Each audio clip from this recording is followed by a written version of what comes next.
What happens when this woman you failed to save 6 years ago moves in right across the hall, and she's not there by accident? Adrian Vale thought he'd buried his biggest mistake. But Victoria Hale just became his neighbor, and she's brought all his demons with her. Stay until the end to find out if redemption is possible when the past refuses to die. Drop a like and comment what city you're watching from. I want to see how far this story travels. The elevator doors opened with a mechanical wheeze that echoed through the 42nd floor hallway, and Adrian Vale stepped out carrying 2 bags of groceries and the familiar weight of exhaustion that followed every ER shift. It was past midnight. The building was silent except for the hum of central air and the distant sound of traffic filtering up from the Chicago streets below. He'd been awake for 16 hours. His shoulders ached. There was blood, someone else's, dried into a brown stain on the cuff of his shirt, hidden beneath his jacket sleeve.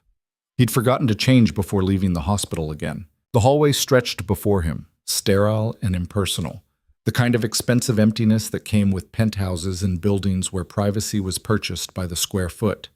Adrian lived here precisely because of that. No neighbors who borrowed sugar, no friendly waves, no one who asked questions. He was 3 steps from his door when he saw her. A woman stood in front of Unit 4207, directly across from his own, sliding a key into the lock. She wore a cream-colored coat that fell to her knees, her dark hair pulled back in a way that looked effortless but probably wasn't. Even from behind, there was something about the way she held herself, straight-backed, deliberate, like someone who'd learned to carry weight without letting it show. Adrian slowed. New neighbors were rare up here. The units turned over maybe once every few years, always quietly, always to people who valued silence as much as square footage. The woman turned, and Adrian's world stopped. Not dramatically, not with the crash of recognition that comes in movies. It was quieter than that. More like the moment when you're driving and realize you've missed your exit 5 miles back. The sick awareness that you can't undo what's already happened. He knew her face. 6 years hadn't changed it much. She was older, yes. There were lines at the corners of her eyes that hadn't been there before. A certain set to her jaw that spoke of time passed in ways that left marks. But it was her. Absolutely, unmistakably her. Victoria Hale. The woman whose husband had died on his table. She looked at him with polite blankness, the kind of expression strangers exchange in elevator lobbies and building hallways. No recognition, no awareness. Just a woman noticing another resident, already forming the smile that would accompany a neighborly hello. "Good evening," she said. Her voice was warm, professional. The voice of someone accustomed to small talk with strangers. Adrian's throat had gone dry. The grocery bag suddenly felt impossibly heavy. "Evening," he managed. She'd turned back to her door, key clicking in the lock. "Just moving in. I hope I haven't been too loud with the furniture delivery earlier." "I wasn't home." The words came automatically. His brain was still catching up, still processing the impossibility of this moment. "Well, that's lucky then." She pushed the door open, reached for a box just inside. "I'm Victoria, by the way, 4207. Adrian, 4208. She smiled again, briefer this time, already halfway through her door. "Good to meet you, Adrian. I'm sure I'll see you around." Then she was gone, the door closing with a soft click that felt far too final. Adrian stood frozen in the hallway for what might have been 10 seconds or 10 minutes. His pulse hammered in his ears.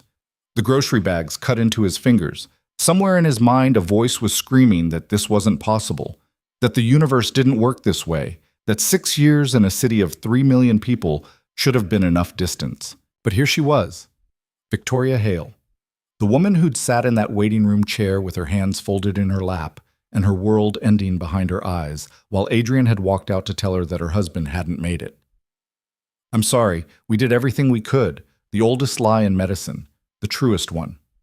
He forced his feet to move, got his own door open, stumbled inside. The bags hit the kitchen counter harder than he'd intended. One tipped, sending an apple rolling across the marble. Adrian braced his hands against the counter and tried to breathe. This wasn't happening, couldn't be happening, except it was. Well, the bottle of scotch in Adrian's cabinet was a gift from a pharmaceutical rep 3 years ago, still mostly full. He poured 2 fingers into a glass and stood at his floor-to-ceiling windows, looking out at the Chicago skyline without really seeing it. His reflection stared back at him, ghost-like against the darkness beyond. 32 years old. Too young for the gray starting at his temples, too old for the idealism that had gotten him through medical school. He looked tired. He was tired. But that wasn't new. Victoria Hale. The name rattled around his skull like a stone in a can. March 17th, 6 years ago. He could still see it if he closed his eyes. Could see it better, actually, than most of the shifts he'd worked since. Trauma had a way of burning itself into memory with perfect clarity. It had been raining. Not the romantic kind of rain, the cold, miserable kind that turned Chicago streets into reflecting pools of brake lights and made everything slick. The ambulance had radioed ahead, single vehicle MVA, high-speed impact, critical injuries, ETA 4 minutes. Adrian had been in the ER for 11 hours already that night, his 3rd year of residency. Still young enough to believe that effort and skill could overcome anything. Still naive enough to think death was something that happened to other doctors' patients. The patient had arrived unconscious, already intubated by the paramedics. Male, early 30s, multiple traumatic injuries. The kind of broken that happens when steel meets flesh at 60 miles per hour. David Hale. Though Adrian hadn't known his name yet, he'd just been Trauma Bay 2, the man with the failing vitals and the injuries that kept revealing themselves like Russian dolls of catastrophe. Fractured pelvis, ruptured spleen, internal bleeding, collapsed lung. Adrian had moved fast, they all had. The attending had been shouting orders, nurses had been moving in choreographed chaos. Blood pressure dropping, heart rate climbing, the monitor screaming its digital warnings. We're losing him. Adrian had compressed the chest, had felt ribs crack under his palms. The terrible give of bones breaking, that meant you were doing it right. Had watched the attending crack the chest, hands working inside the cavity with desperate precision. 30 minutes of organized violence, trying to restart a system that had already decided to shut down. And then the flatline. The tone that meant game over, time of death, someone has to go tell the family. That someone had been Adrian. He'd found Victoria in the waiting room, sitting alone. She'd looked up when he approached, and he'd known immediately that she already understood. Maybe it was something in his expression. Maybe she'd just been preparing for it since the moment the police had knocked on her door. Mrs. Hale? Is he...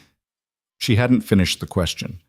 I'm so sorry, we did everything we could, but the injuries were too severe. He didn't suffer. Another lie. Or maybe not. How did anyone know if someone suffered in those final moments when the brain was shutting down and the body was failing? It was the kind thing to say. The humane thing. She'd nodded once, twice. Her hands had been shaking. Can I see him? Of course. He'd walked her back, stood outside while she said whatever goodbye a person says to their dead husband. When she'd emerged, her eyes had been dry but devastated. She'd thanked him. Actually, thanked him. And Adrian had felt like the worst kind of fraud, because the truth he'd never told anyone, was that he'd second-guessed himself every day since. Had they moved fast enough? Should he have pushed for surgery sooner? Had the attending made the right call? Was there some choice, some decision in that cascade of chaos that could have changed the outcome? Probably not. Almost certainly not. The trauma had been catastrophic. David Hale had likely been dying from the moment of impact. But Adrian had never been able to shake the doubt. It lived in him like a splinter, too deep to reach, too persistent to ignore. And now Victoria Hale was living across the hall. Indeed, Adrian didn't sleep that night. He tried. Lay in bed, staring at the ceiling, listening to the sound of boxes being moved in the unit across the hall. At some point around 3 a.m., he heard her footsteps in the hallway, heard the elevator ding as she presumably went down to get more of her things. By morning, he'd convinced himself it was coincidence. Chicago was a big city, but these buildings had a type. Young professionals, people with money, people who valued location and amenities. Victoria was a billionaire. Of course she'd end up in a building like this. The fact that it was his building, his floor, the unit directly across from his own door, that was just bad luck. The universe being random and cruel in the way it specialized in. She didn't know who he was. That much had been clear. 6 years was a long time, and that night had probably been the worst of her life. She'd been in shock. Grief did strange things to memory. Maybe she wouldn't have recognized him even if she'd been looking for him. And why would she be looking? Adrian showered, dressed, made coffee he didn't drink. He had the day off from the hospital, a rare 48-hour break that he usually spent sleeping and ignoring his other life. The one where he ran a tech empire from a corner office he visited maybe once a week. The empire had been an accident, a side project in college that had turned into a startup, that had turned into an acquisition that had made him wealthy beyond any reasonable measure. He'd kept working in medicine anyway, partly because the money had never been the point, partly because stopping felt like admitting that saving lives was impossible. His phone buzzed. A text from Marcus, his COO. Board meeting at 2. You attending or should I make excuses? Adrian typed back. I'll be there. He needed the distraction, needed to think about anything other than the woman across the hall and the ghost of her husband. The day passed in a blur of conference rooms and quarterly reports. Adrian sat through presentations on market expansion and product development, contributed when expected, and felt like he was watching his life from somewhere outside his body. By the time he got back to the building, it was past 8. The elevator was empty, the hallway quiet. He unlocked his door, stepped inside, and had just shrugged off his jacket when he heard the knock. 3 soft raps. Polite. Neighborly. Adrian's stomach dropped. He opened the door. Victoria stood there in jeans and a simple gray sweater, holding a bottle of wine. She looked different from last night, more relaxed, less polished. Her hair was down, falling past her shoulders in waves that looked recently dried. Hi, she said, smiling. I know this is probably weird, but I wanted to thank you for being so welcoming last night. Or not unwelcoming, I guess, which counts for a lot in these buildings. She held up the wine. Housewarming gift? Or building warming? I'm not sure what the protocol is. Adrian stared at her, at the wine, at her face, trying to find some hint that she knew, that this was something other than what it appeared to be. But there was nothing, just a woman trying to be friendly with her new neighbor. You didn't have to do that, he said. I know, but I wanted to. I've been moving all day and I'm about to lose my mind if I organize one more box, so I figured a break was in order. She paused. Unless you're busy, I don't want to intrude. Every instinct screamed at him to make an excuse, to take the wine, thank her, close the door, to maintain the distance that had kept him sane for 6 years. But he could see something in her expression, a flash of loneliness, maybe, or just the particular exhaustion that came from starting over in a new place.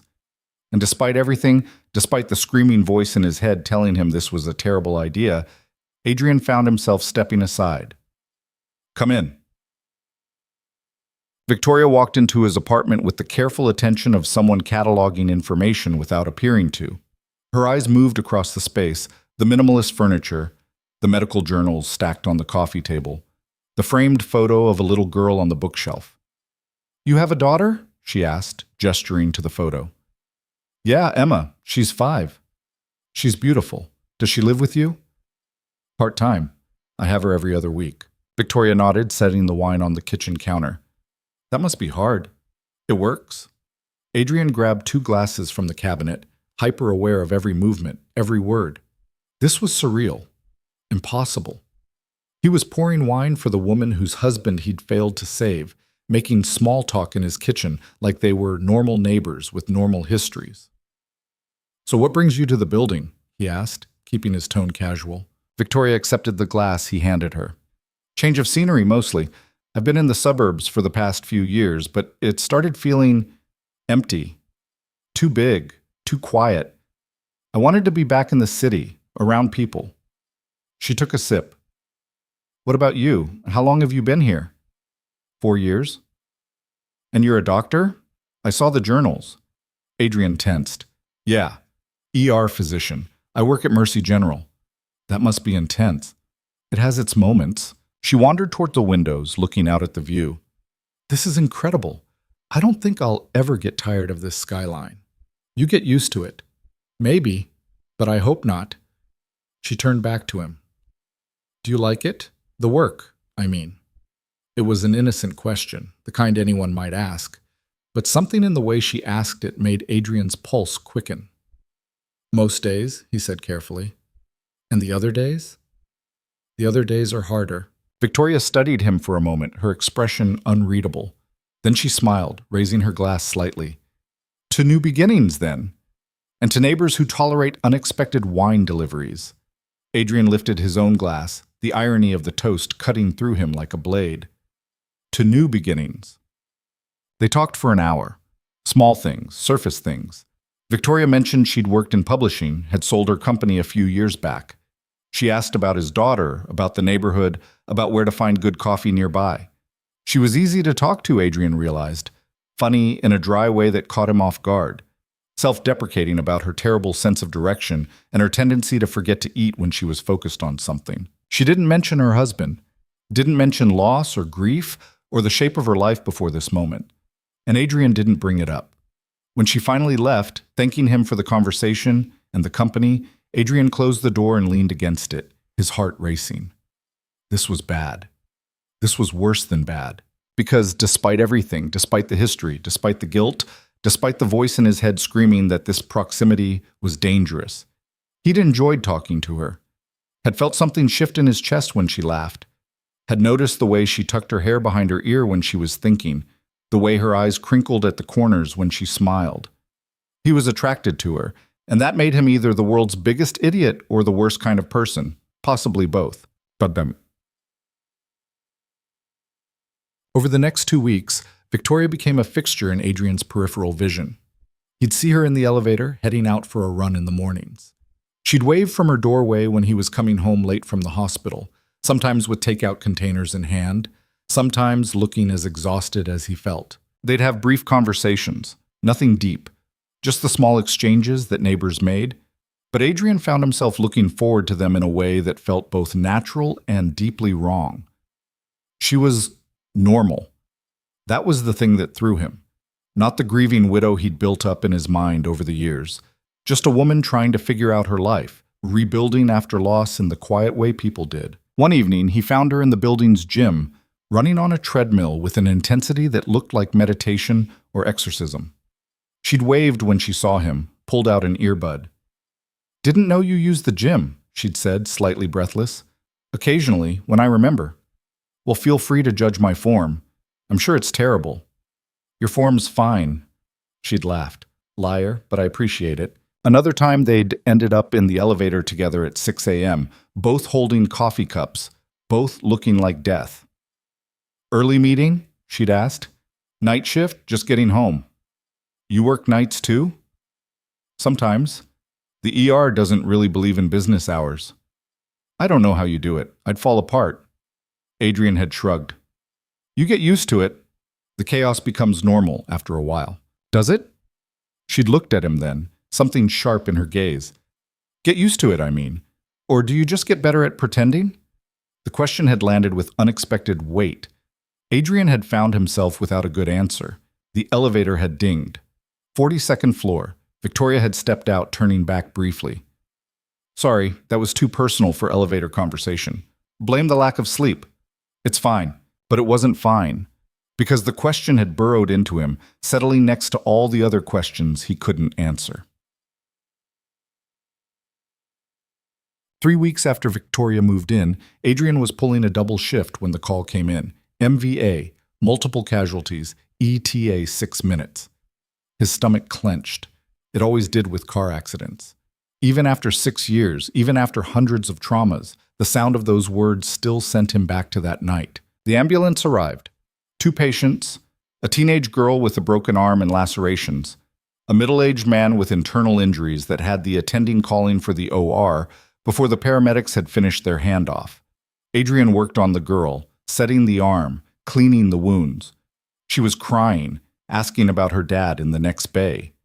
Adrian lied the way he'd been trained to lie, told her he was in good hands, told her not to worry, told her everything would be fine. Maybe it would be. Maybe the man would make it. Maybe the surgeons would find the bleeding, stop it, pull off the miracle that Adrian had failed to pull off 6 years ago. Or maybe that girl would end up like Victoria, alive but broken, carrying the weight of someone else's absence for the rest of her life. The shift ended at midnight. Adrian changed out of his scrubs, found his car in the parking garage, and sat behind the wheel without starting the engine. His hands were shaking. It happened sometimes. The adrenaline crash after a bad shift, the weight of all the things he couldn't control pressing down until he could barely breathe. He thought about calling someone. Marcus, maybe. Or Sarah, Emma's mom, though that relationship had its own complications. But he didn't want to explain, didn't want to try to put words to this feeling. Instead, he drove home. The building was quiet when he got in. Adrian took the elevator up, stepped into the hallway, and stopped. Victoria's door was open. Not wide open, just ajar, a sliver of light spilling into the hall. Music drifted out, something classical that Adrian didn't recognize. He should have kept walking, should have gone into his own apartment, closed his door, let whatever this was stay contained. Instead, he knocked. "Victoria?" The music stopped. Footsteps. The door opened wider. She stood there in an oversized sweater and leggings, her hair piled on top of her head in a messy knot. No makeup, eyes slightly red like she'd been crying or just very tired. "Adrian, hi. Sorry, I didn't realize the door was open. I just wanted to make sure you were okay." "I'm fine, just—" She gestured vaguely at the apartment behind her. "Organizing. Again, I swear I've organized these same boxes 12 times and they still don't make sense." She didn't look fine, looked in fact like she was barely holding something together. "Do you want help?" The words came out before Adrian could stop them. Victoria blinked. "What?" "With the boxes. I'm good at organizing. Comes with the medical training. Everything has its place. It's almost 1 a.m. I just got off shift. I'm wide awake." She studied him for a moment, something uncertain crossing her face.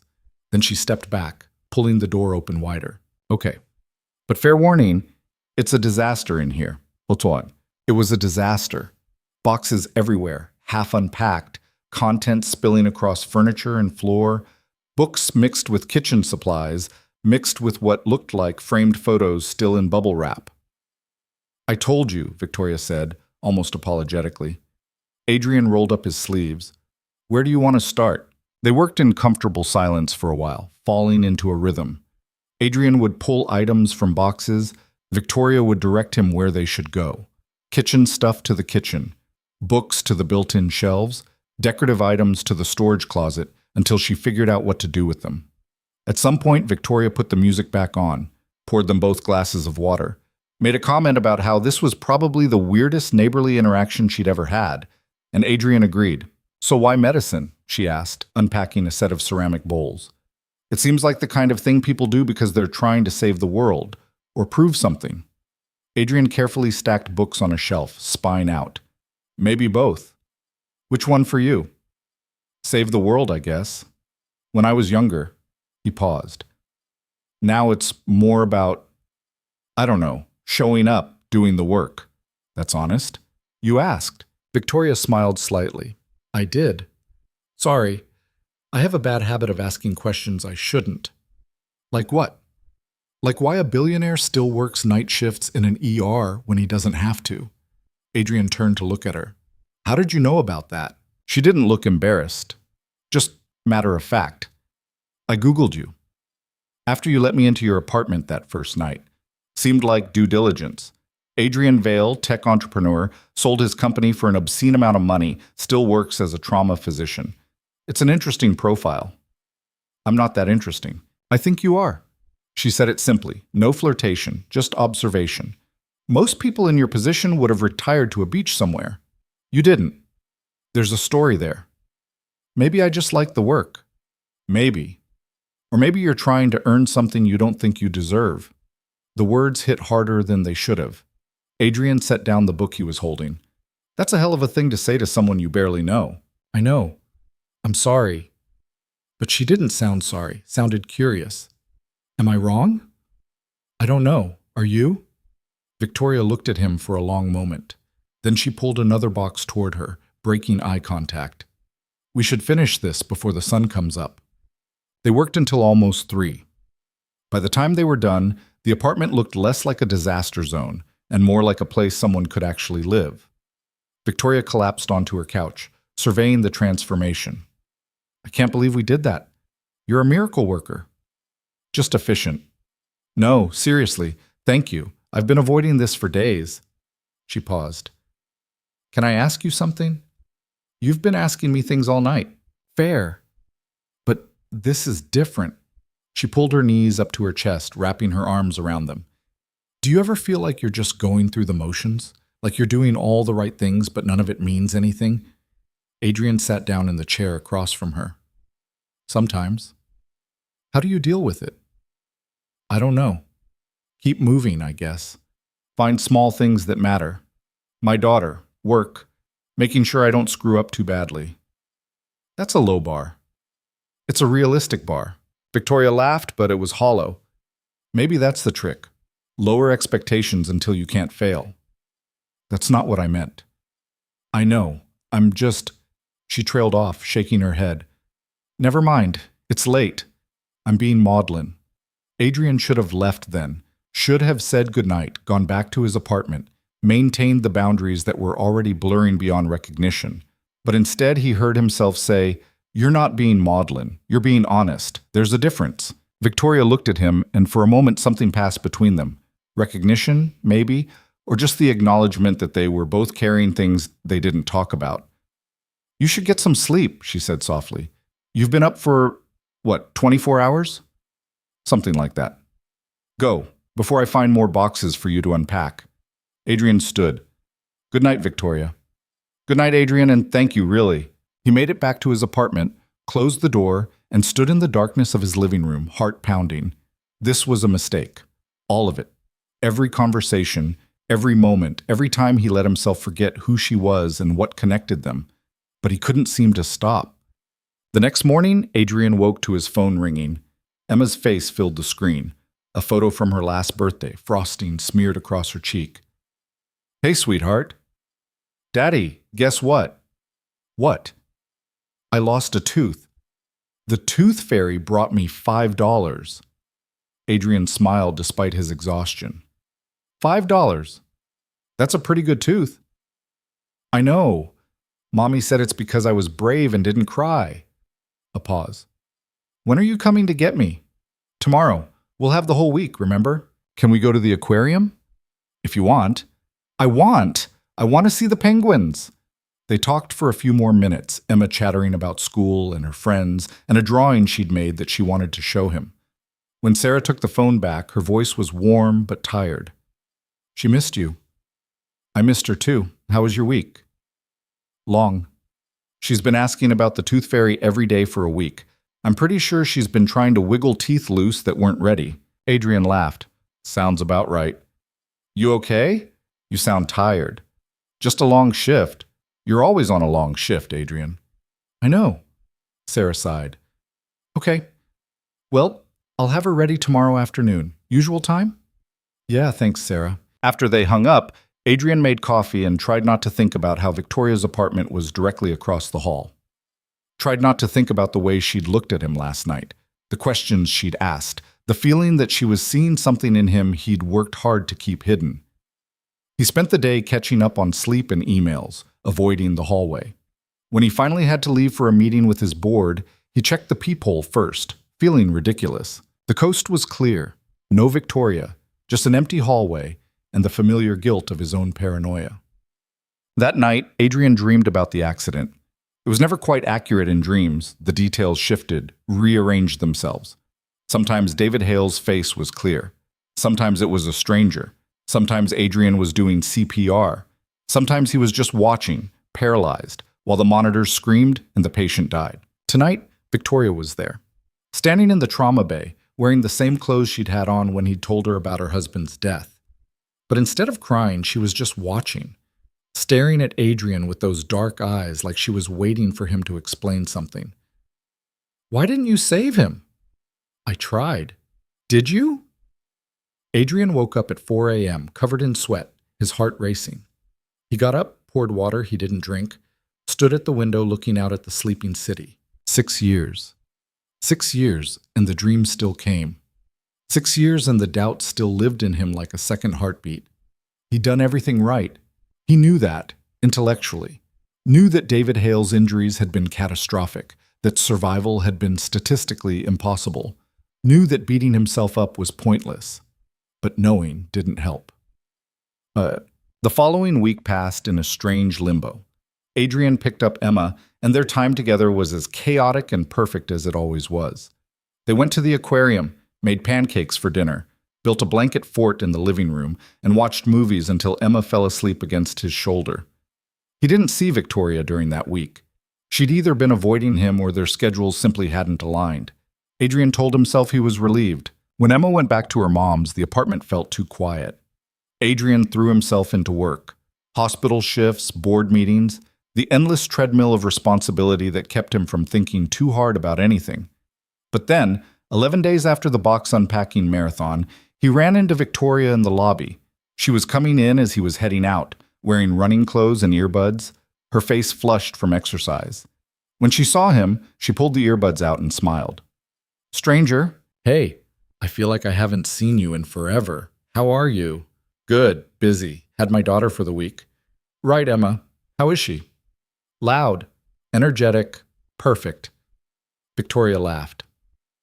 "That sounds about right for a 5-year-old. She paused. "I've been meaning to thank you again for helping with the boxes. The apartment actually feels like a home now." "Glad I could help." "Are you heading to work?" "Yeah, night shift." "Well, don't let me keep you." But she didn't move, and neither did Adrian. They stood there in the lobby, the awkwardness stretching between them like a physical thing. Finally, Victoria said, "This is weird, right? I'm not imagining it." "What's weird?" "This. Us. I don't know." She shook her head. "Never mind. Ignore me. I'm overthinking everything lately." "Victoria, it's fine. Really, go. Save lives. I'll see you around." She moved past him toward the elevator, and Adrian stood there watching her go, feeling like he'd missed something important. Well, that night in the ER was brutal. A multi-car pileup on the expressway brought in 7 patients, 2 critical.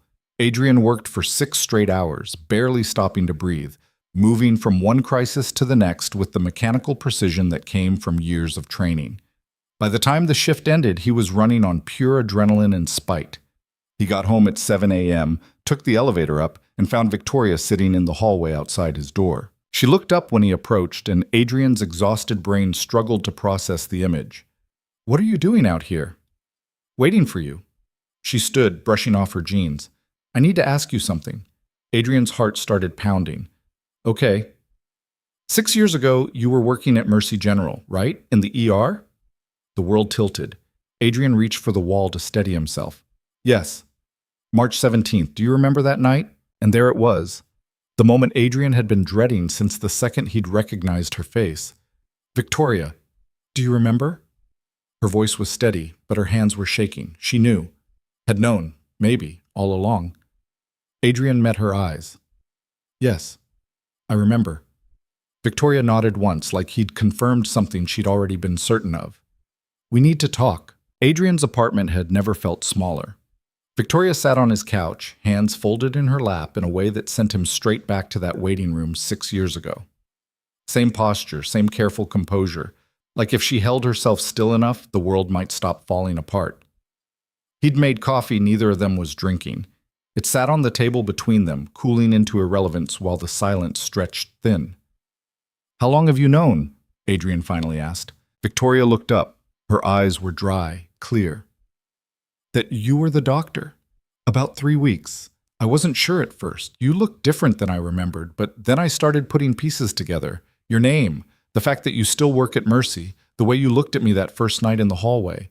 And you didn't say anything." "No." "Why not?" She was quiet for a moment, choosing her words.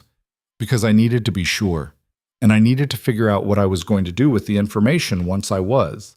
Adrian leaned back in his chair, exhaustion making everything feel surreal. "So what are you going to do?" "I don't know yet." Victoria picked up her coffee cup, set it down without drinking. "I've been asking myself that same question for 3 weeks. That's why I was sitting in your hallway. I couldn't decide if I should knock or just leave." "What changed your mind?" "You came home looking like you'd been through a war. And I realized I was tired of waiting." Adrian studied her face, trying to read past the careful blankness. "This wasn't coincidence, was it? You moving into this building?" "No." The admission hit like a physical blow, even though he'd known. Had known from the moment she'd said his name in the hallway. "How did you find me?" Victoria's laugh was short, humorless. "You're not exactly hard to find, Adrian. You're in the news. Tech billionaire who still practices medicine. There aren't many of those. Once I knew your name, the rest was easy. Public records, building registries, a little money in the right places. So you moved here to what? Confront me? To understand. Understand what? She met his eyes then, and the rawness in her expression made his chest tighten. What happened that night? Why my husband died? Whether there was something that could have been done differently. Adrian felt the old guilt rise up, familiar as breathing. Victoria, I don't want apologies, she cut him off. I've had 6 years of apologies. I want the truth. I told you the truth. That night, in the hospital, we did everything we could. Did you? The question was quiet but sharp. Or is that just what doctors say? Adrian stood, needing to move, needing the distance. He walked to the windows, looked out at the morning light breaking over the city. Behind him, he could hear Victoria waiting. Your husband came in with massive trauma, he said finally. Fractured pelvis, ruptured spleen, collapsed lung. Internal bleeding we couldn't get ahead of. We worked on him for 30 minutes. The attending cracked his chest. I did compressions until my hands went numb, and it still wasn't enough. What time did you start working on him? The specificity of the question caught him off guard. What? What time did the ambulance arrive? When did you start treatment? Adrian turned to face her. Why does that matter? Just answer the question. He thought back, pulling up details from a night he'd replayed 1,000 times. The call came in around 9:45. Ambulance arrived at 9:58. We had him in the trauma bay by 10:02. Victoria pulled out her phone, scrolled through something. The accident happened at 9:33. The police report says first responders were on scene by 9:37. Okay, that's 21 minutes before he got to the hospital. 25 before you started treating him. Adrian felt something cold settle in his stomach. What are you saying? I'm saying there was a gap, time when he was just lying there, bleeding out, while paramedics tried to stabilize him enough for transport. That's protocol, Victoria. They can't move someone with those injuries without... I know what protocol is. Her voice had gone sharp. I've spent 6 years learning what protocol is. I've read the reports, talked to ex-experts, gone through every detail of that night until I could recite it in my sleep. And there's still this gap that no one can explain. Adrian crossed back to the couch, sat down facing her. What do you think happened in that gap? I don't know. That's what I'm trying to figure out. You think the paramedics made a mistake. I think someone made a mistake. Maybe them. Maybe you. Maybe the system. I just need to know which. The accusation was laid out plain now, hanging between them like smoke. Adrian should have been angry, should have been defensive. Instead, he just felt tired. Why now? He asked. It's been 6 years. Why track me down now? Victoria's composure cracked just slightly. Because I can't move forward until I know. I've tried. I've done everything people told me to do. Therapy, medication, throwing myself into work. I sold my company, moved to the suburbs, moved back, dated people I didn't care about, and none of it worked because there's this question sitting in the middle of my life that I can't get past. What question? Whether David would still be alive if someone had done something different. Adrian wanted to tell her no, wanted to give her the certainty she was asking for. But he couldn't, because he'd asked himself the same question too many times. I don't have that answer, he said quietly. Then help me find it. How? Walk me through it. Everything that happened that night, every decision, every moment. I need to see it through your eyes. Adrian shook his head. Victoria, I can't. Yes, you can. She leaned forward, intensity radiating off her. You remember. I know you do. Doctors remember the ones they lose, especially the young ones, the ones who shouldn't have died. She was right. He did remember. Every detail, every decision. The way David Hale's chest had felt under his hands. The sound of the monitor flatlining. The attending's voice calling time of death. This won't give you what you're looking for, Adrian said. Maybe not, but it's all I have left to try. They sat in silence. Outside, the city was waking up. Traffic sounds filtered through the windows. Somewhere down the hall, a door opened and closed. Adrian thought about saying no. Thought about maintaining the boundary, protecting himself, keeping the past where it belonged. But he looked at Victoria's face and saw the same desperation he'd carried for 6 years. The need to know. The inability to let go. Okay, he heard himself say. But not now. I've been up for 30 hours and I can't think straight. Give me a day to sleep and we'll talk. Victoria nodded, standing. Thank you. Don't thank me yet. This might not go the way you want. I know, but at least it'll be the truth. After she left, Adrian sat alone in his apartment and wondered what he'd just agreed to. Wondered if the truth would set either of them free or just drag them both deeper into the past. He slept until evening, woke up disoriented and aching. His phone showed missed calls from Marcus and a text from Sarah confirming Emma's pickup for the weekend. He responded to both with minimal detail, then stared at the wall for 20 minutes trying to decide what to do. Finally, he got up and knocked on Victoria's door. She answered immediately, like she'd been waiting. Hi. Are you free tonight? Yes. Get your coat. I want to show you something. 20 minutes later, they were walking through the ER at Mercy General. It was relatively quiet for a Friday evening. A few patients in the waiting room, the usual controlled chaos behind the desk. Adrian nodded to the nurses he knew, felt their curious glances at Victoria beside him. You bring civilians through here often? Victoria asked. Never. But you wanted to understand this is where it starts. He led her past the main desk, through the double doors into the trauma bay area. Trauma bay 2 was empty, the bed stripped, equipment standing ready. This is where he was, Adrian said. Where we worked on him. Victoria stood in the doorway, her face carefully neutral. But Adrian could see the tension in her shoulders, the way her hands had tightened into fists. Can I go in? Yeah. She stepped inside slowly, like she was entering sacred space.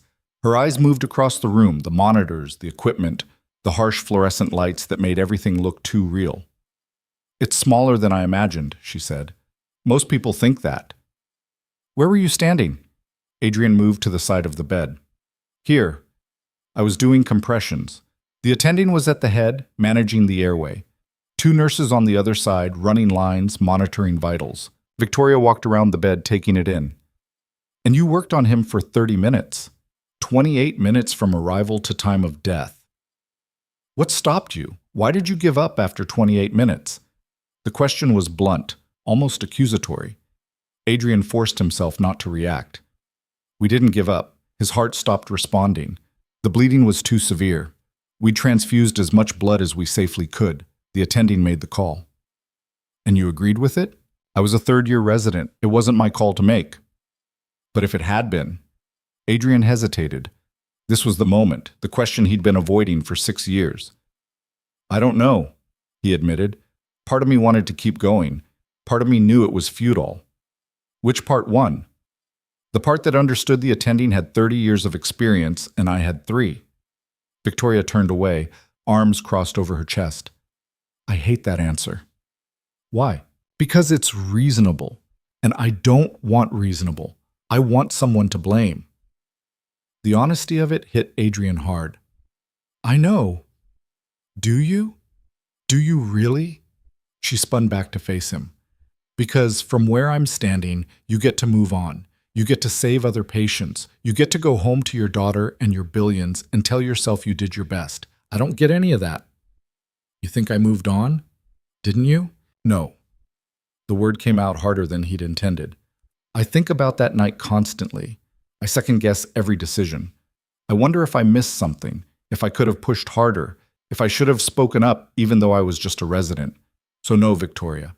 I didn't move on. I just learned to function despite it.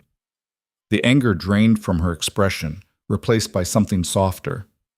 I'm sorry. That wasn't fair. None of this is fair. They stood in the trauma bay, the ghosts of that night hanging between them. Adrian could almost see it, the organized chaos, the blood, the desperate attempts to restart a system that had already shut down. Walk me through it, Victoria said quietly, step by step. I need to hear it. So Adrian did. He walked her through the entire night, from the moment the call came in to the moment he'd walked out to tell her that her husband was gone.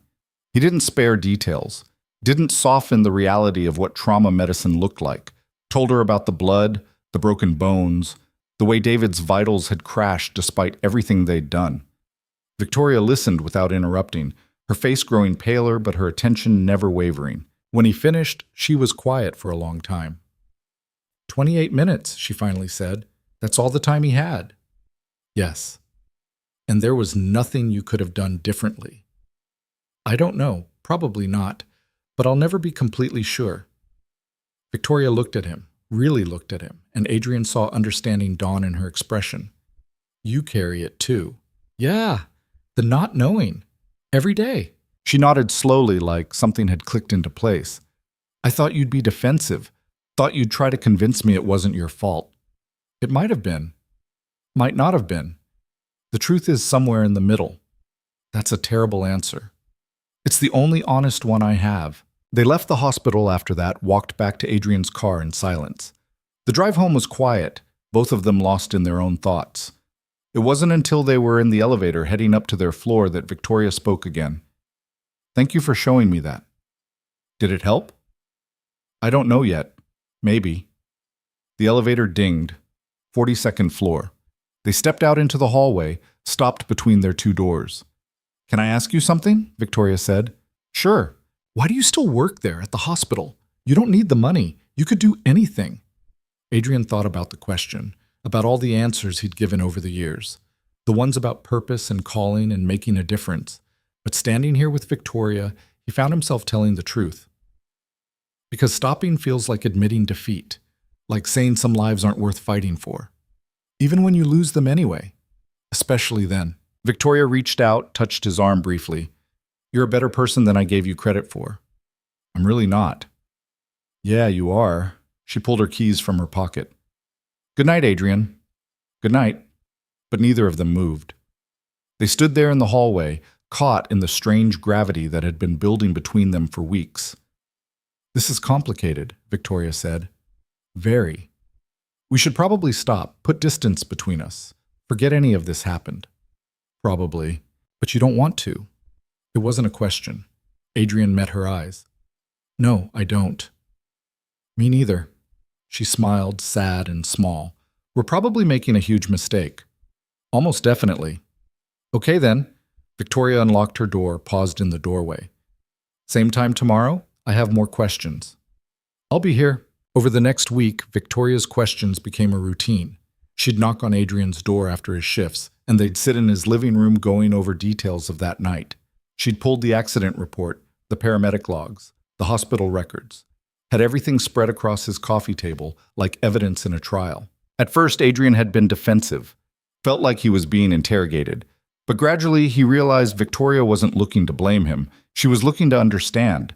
And in the process of explaining, he found himself understanding too. The paramedics were on scene for 4 minutes before they called for transport, Victoria said one evening, pointing to a timestamp in the report. Why so long? Adrian scanned the notes. They were trying to stabilize him, get an IV line in, control the bleeding enough to move him. But they couldn't. Not completely. His blood pressure was crashing. They had to make a choice, keep working on scene or get him to the hospital where we had more resources. They chose wrong. They chose what the protocols said to choose. Whether it was wrong, I don't know. Maybe if they'd transported immediately, he would have gotten to us 3 minutes earlier. Maybe those 3 minutes would have mattered. Or maybe not. Or maybe not. Victoria leaned back, rubbing her eyes. This is impossible. Every answer just creates more questions. That's trauma medicine. It's never clean.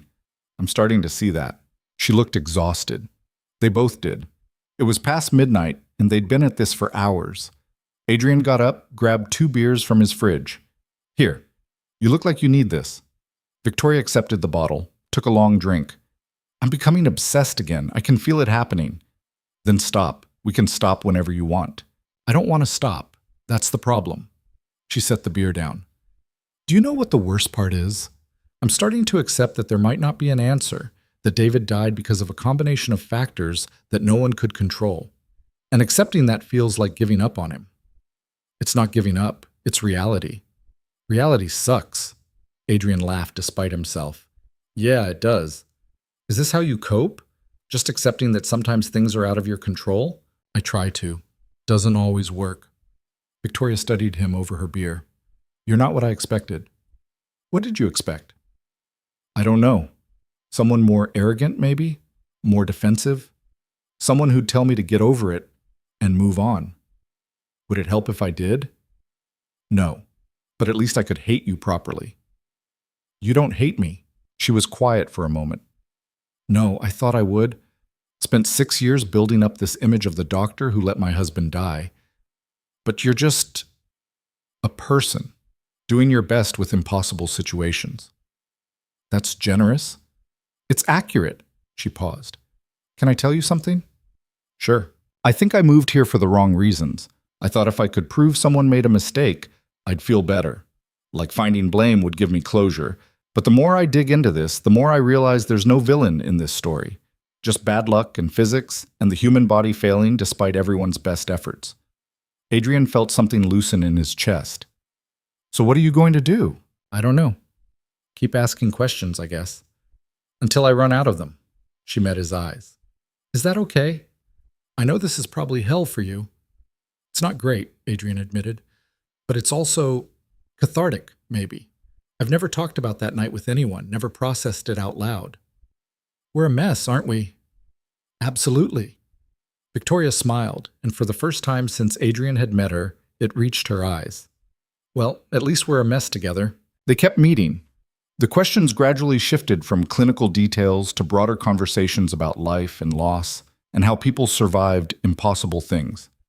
Adrian found himself telling her about Emma, about his divorce from Sarah, about the strange loneliness of being successful at everything except the things that actually mattered. Victoria talked about her marriage, the good parts and the hard parts, how she and David had met in college, how they'd built a life together that made sense until it suddenly didn't anymore, how she'd spent the first year after his death waiting for him to come home, and the years after that trying to figure out who she was without him. Do you think you'll ever get married again? She asked one night. Adrian considered the question. I don't know. Maybe. If I met someone who could deal with the chaos. The chaos being? My schedule, the hospital, Emma, the company, the fact that I'm probably emotionally unavailable. That's quite a package. I'm a catch. Victoria laughed. Clearly. What about you? Her smile faded. I can't imagine it. Being with someone else, it feels like betrayal. Even after 6 years? Even after 6 years. She picked at the label on her beer bottle. David was it for me, you know, my person. I don't think you get 2 of those in one lifetime. Maybe not, but maybe you get different versions, different kinds of love. Is that what you tell yourself about Sarah? Sarah and I were never right. We just took too long to admit it. But you loved her. In a way, not enough apparently. Victoria looked at him with something like sympathy. That must be hard, knowing you weren't enough. Harder knowing I put her through years of trying before we finally gave up. At least you tried. Some people just run. Is that what you did? When you moved to the suburbs? She flinched slightly. Yeah, I ran. Spent 3 years in a house that was too big, working on projects that didn't matter, pretending I was healing when really I was just hiding. And now? Now I'm here, confronting the thing I ran from. Not sure if that's growth or just a different kind of running. Maybe both. You're very diplomatic. I'm very tired. It was true.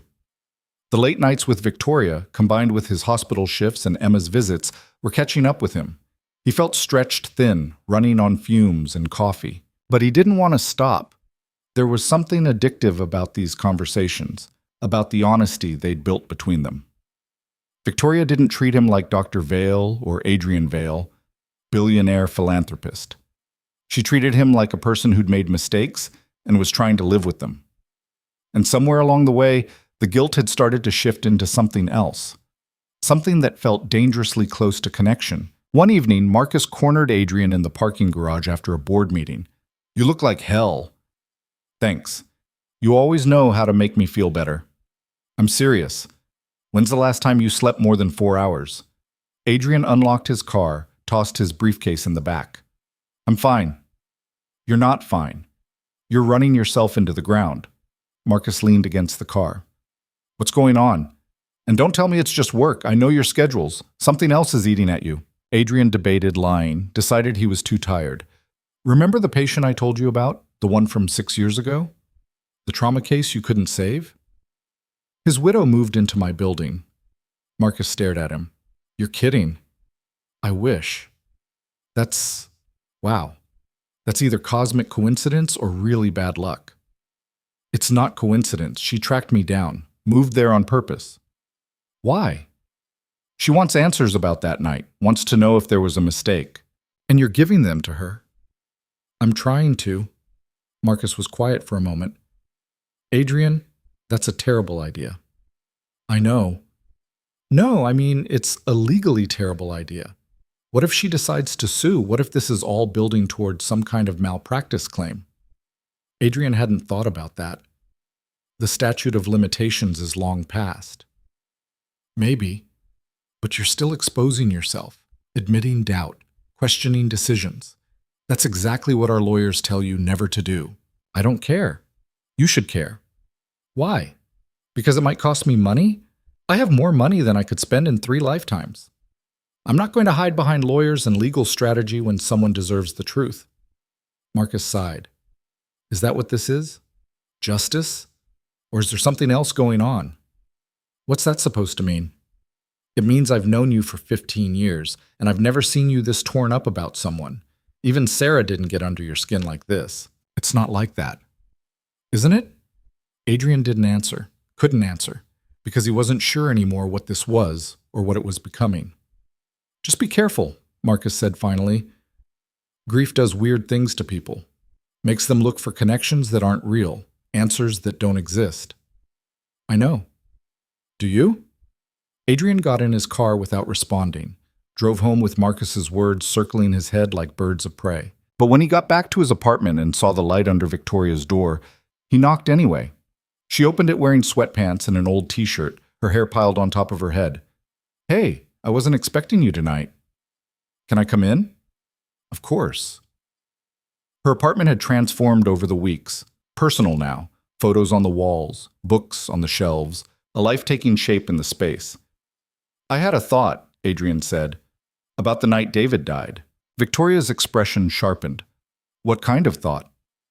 I want to pull the full medical records, not just the summary I gave you. Everything. Films, lab work, every note from every person who touched his care. Can you do that? I can request them. It might take a few weeks, but yeah. Why now? Adrian sat down on her couch. Because you deserve to see it all. Every piece of data. Every decision point. I've been telling you what I remember, but memory is imperfect. Let's look at what actually happened. Victoria sat down beside him, close enough that their knees almost touched. You don't have to do this. I know, but I want to, for both of us. This won't change anything. You know that, right? The outcome is still the same. Maybe, but at least we'll know we looked. She studied his face for a long moment. You're a strange man, Adrian Vale. Is that a compliment? I honestly don't know. She smiled slightly.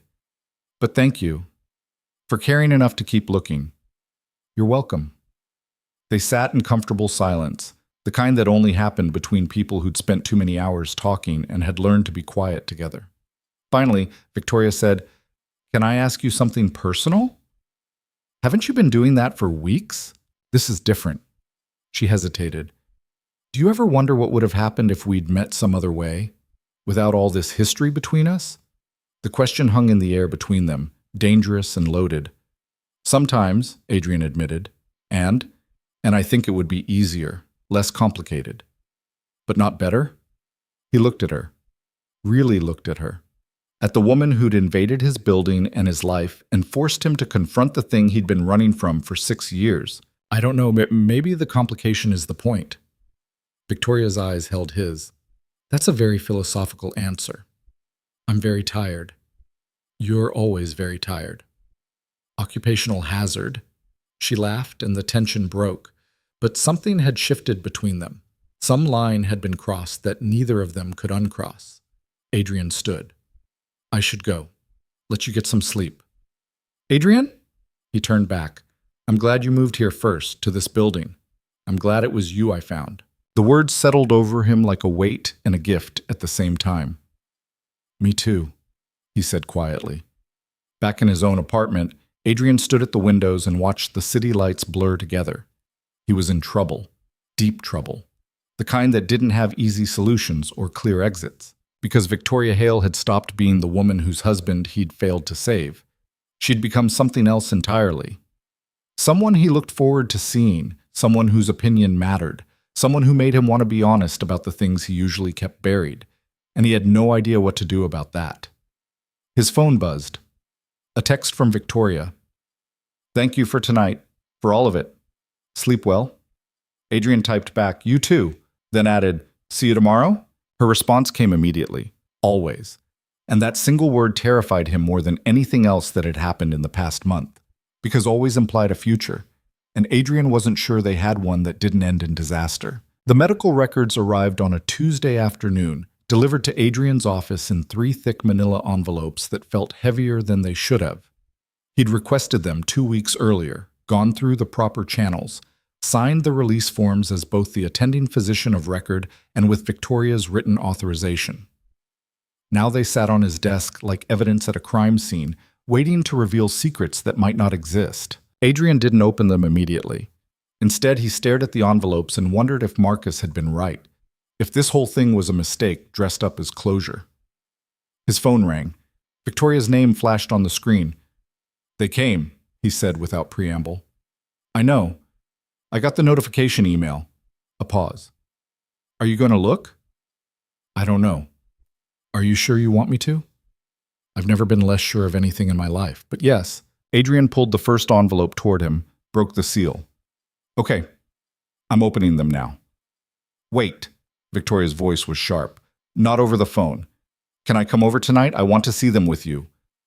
"Victoria, please, I need to be there." He should have said no, should have maintained some professional distance, but the word that came out was, "Okay, 7? I'll be there." The rest of the day crawled by. Adrian tried to focus on patient charts, on the quarterly review Marcus kept pushing him to complete, on anything other than those envelopes sitting in his office like unexploded bombs. He failed spectacularly. By the time he got home, he'd convinced himself 3 different times to cancel. To tell Victoria this was a bad idea, that digging up the past would only hurt both of them, that some questions were better left unanswered. But at 7 o'clock she knocked on his door, and all his carefully prepared speeches evaporated. She looked nervous, more nervous than he'd seen her in weeks. Her hair was pulled back, no makeup, wearing jeans and a sweater that looked like it had seen better days. Comfort clothes. Armor for bad news. "Hi," she said. "Hi, come in." Adrian had spread the contents of the envelopes across his dining table. Medical charts, lab results, radiology films, paramedic logs, the complete documentation of David Hale's final hours laid out in clinical detail. Victoria stood at the edge of the table, not touching anything. "That's a lot of paper." "It's a complete trauma workup. They're all like this." "Where do we start?" "Wherever you want." She took a breath, reached for the paramedic report. Her hands were shaking slightly. Adrian watched as she scanned the first page, her expression carefully neutral. "They arrived on scene at 9:37, she read aloud. "Patient unresponsive, trapped in vehicle. Extrication took 11 minutes. That's standard for this type of accident." "Is it?" She looked up at him. 11 minutes of bleeding out while they cut him free? They don't have a choice. Moving someone before extrication can cause more damage. Victoria set down the report, picked up another page. Initial assessment shows BP of 80/40. That's low, right? Very low. He was in shock. And they gave him fluids, 2 liters of saline. She traced the line with her finger. But his pressure kept dropping. Because he was bleeding faster than they could replace volume. That's why they called for immediate transport. At 9:48, 11 minutes after arrival. Yes. So they were on scene for 21 minutes total before he got to you. Adrian nodded. They'd been over this timeline before, but seeing it written in black and white made it feel different. More real. More damning. Victoria moved through the papers methodically, reading every word. Adrian walked her through the medical terminology, explaining what each test meant, what each measurement indicated. The story that emerged was one they both already knew, but the details were brutal. Massive internal hemorrhaging, pelvic fracture with arterial damage, ruptured spleen, liver laceration, pneumothorax. The list of injuries read like a textbook of trauma, each one catastrophic on its own, devastating in combination. They intubated him in the ambulance, Victoria said, pointing to a note. His oxygen saturation was dropping. Standard procedure. But it says here they had trouble. Took 3 attempts. Adrian leaned over to read the notation. He'd forgotten this detail. The paramedic noted difficult airway anatomy, and David's face was swelling from the impact. It made visualization harder. Did those 3 attempts cost time? Could they have— No. Adrian's voice was firm. An unsecured airway would have killed him before he got to the hospital. They made the right call. Victoria set down the page, rubbed her eyes. This is harder than I thought it would be. We can stop. No, I need to see it all. They worked through the emergency room records next. Adrian's own handwriting appeared in the notes, and seeing it sent a strange jolt through him. His words from 6 years ago, documenting decisions made in real time while a man died in front of him. Patient arrived Trauma Bay 2 at 21:58. Unresponsive. Intubated. Massive injuries consistent with high-speed MVC. Initial BP 70/30, HR 145. Immediate activation of massive transfusion protocol. Massive transfusion protocol, Victoria repeated. What's that? When someone is bleeding severely, we give blood products in specific ratios. Red cells, plasma, platelets. We're essentially replacing their entire blood volume. How much blood did you give him? Adrian checked the records. 12 units of packed red cells. 8 units of plasma. 2 units of platelets. Victoria's face had gone pale. That's a lot. It's about 3 times a normal blood volume. And it still wasn't enough. No. She sat down heavily in one of the dining chairs. Adrian gave her a moment, got her a glass of water she didn't drink. When she looked up at him, her eyes were wet, but no tears had fallen. Walk me through the decisions, she said quietly. Every choice you made. I need to understand. So Adrian did. He went through it step by step, explaining the cascade of interventions. The chest X-ray that showed the collapsed lung. The fast scan that revealed free fluid in the abdomen. The decision to crack the chest when David's heart stopped the first time. Wait, Victoria interrupted. His heart stopped during treatment? Twice. We got it restarted both times. How? Chest compressions, epinephrine. The attending performed an emergency thoracotomy, opened his chest to manually massage the heart and try to control bleeding directly. Victoria pressed a hand to her mouth. I didn't know that part. I didn't tell you. It's not something families usually need to know. But I'm asking now. I need to know all of it. Adrian hesitated, then pulled out the surgical note. The attending's handwriting was worse than his, barely legible, but the content was clear. Emergency thoracotomy performed at 22:14. Massive hemothorax noted. Unable to identify source of bleeding. Multiple cardiac arrests. Resuscitation efforts continued until 22:26. 26 minutes, Victoria whispered. You fought for him for 26 minutes. We fought for him from the moment he arrived. But yes, active resuscitation was 26 minutes. Why did you stop? The question was quiet, but it cut deep. Adrian had asked himself the same thing 1,000 times. Because his pupils were fixed and dilated. Because we'd given him more blood than his body could hold. Because the attending called it, and he was right to call it. But what if he wasn't? What if 1 more minute would have made no difference? Adrian's voice was harder than he intended. Victoria, I know you want there to be some moment where a different choice would have saved him. But that moment doesn't exist. The injuries were incompatible with life. We could have worked on him for an hour, and the outcome would have been the same. You don't know that. Yes, I do.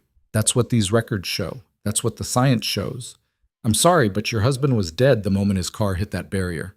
We just spent 26 minutes proving it. The words hung between them, brutal and final. Victoria stared at him, something crumbling in her expression. I should go, she said, standing abruptly. Victoria, wait. No, I need to think. I need to. She grabbed her coat, headed for the door. Adrian followed her and, Don't leave like this. Let's talk about it. About what? She spun to face him. About how my husband was already dead, about how none of this matters because the outcome was inevitable. That's not what I came here for. Then what did you come here for? I don't know anymore. The words came out sharp, angry. I thought I wanted answers, thought I wanted to understand, but all I'm getting is confirmation that I wasted 6 years asking questions that don't have the answers I need. What answers do you need? I need someone to tell me it wasn't random, that there was a reason, that David died for something more than just being in the wrong place at the wrong time. Adrian felt something break in his chest. I can't give you that. No one can. Victoria's face crumpled. For a moment, Adrian thought she might cry. Instead, she straightened, pulled herself together with visible effort. I know, and that's the problem. She left without another word, the door clicking shut with a finality that felt like an ending. Adrian stood in his empty apartment, surrounded by medical records that had solved nothing, and wondered if he'd just made everything worse. He didn't hear from Victoria for 3 days. No knocks on his door, no texts, no sound from across the hall except the occasional footsteps that told him she was home, but avoiding him. Adrian threw himself into work, pulled double shifts at the hospital, attended every board meeting Marcus scheduled, took Emma to the zoo and the children's museum and anywhere else that required his full attention. But at night, alone in his apartment, he couldn't stop thinking about the look on Victoria's face when she'd realized the truth wasn't going to save her. On the 4th day, he was leaving for a night shift when he found an envelope slipped under his door. His name written in Victoria's handwriting. No note, just a single photograph. It showed Victoria and David on what looked like their wedding day. She was laughing, head thrown back, and he was looking at her like she'd hung the stars. They were young, happy, untouched by the tragedy waiting in their future. Adrian stared at the photo for a long time, trying to reconcile the dead man from his trauma bay with this living, laughing person, trying to understand what Victoria wanted him to see in this image. He slipped the photo into his wallet and went to work. The ER was chaos that night. A multi-vehicle pileup on the expressway brought in 7 patients, 3 critical. Adrian worked alongside 2 other attendings, moving from bay to bay, making rapid-fire decisions about who needed surgery, who could wait, who was stable enough to move to the ICU. One of the patients was a woman in her early 30s. Head trauma, internal injuries, vital signs spiraling. She reminded Adrian of Victoria in some indefinable way. Not in appearance, but in the way her husband kept asking the same questions over and over. Is she going to be okay? What are you doing? Why isn't she waking up? Adrian wanted to tell them the truth, that they didn't know yet, that the next few hours would tell them whether his wife would live or die or exist in some terrible in-between. But instead, he said what doctors always said. We're doing everything we can. She's getting the best care possible. Try to stay positive. Empty words, useless words. The same words he'd said to Victoria 6 years ago. The woman made it through surgery, moved to the ICU in critical but stable condition. Her husband sat in the waiting room crying with relief, and Adrian felt nothing but hollowness. He left the hospital at 6 a.m., exhausted and wired in equal measure. Got home to find Victoria sitting in the hallway outside his door, knees pulled to her chest, looking like she'd been there for hours. I couldn't sleep, she said when she saw him. Kept thinking about those records. About everything you showed me. Adrian slid down the wall to sit beside her. Yeah, me too. I'm sorry I ran out. That wasn't fair to you. You had every right to be upset. Maybe. But I took it out on you when you were just being honest. She turned to look at him. Did you get the photo? Yeah, why did you give it to me? Victoria was quiet for a moment. Because I realized I've been treating David like a case file, like a medical mystery to solve. But he wasn't just injuries and timestamps. He was a person, and I needed you to see that. I do see that. I've always seen that. Have you? Or have you just seen the patient you couldn't save? The question hit harder than Adrian expected. He thought about it, really thought about it. Both, I guess. It's hard to separate them. That's what I'm trying to do. Separate the man from the trauma. Remember him as he was, not as how he died. Is it working? No.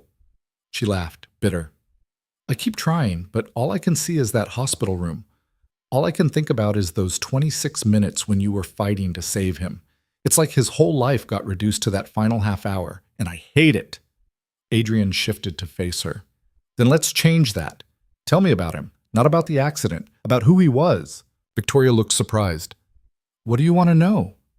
Anything, everything, whatever you want to tell me. She considered this, then started talking.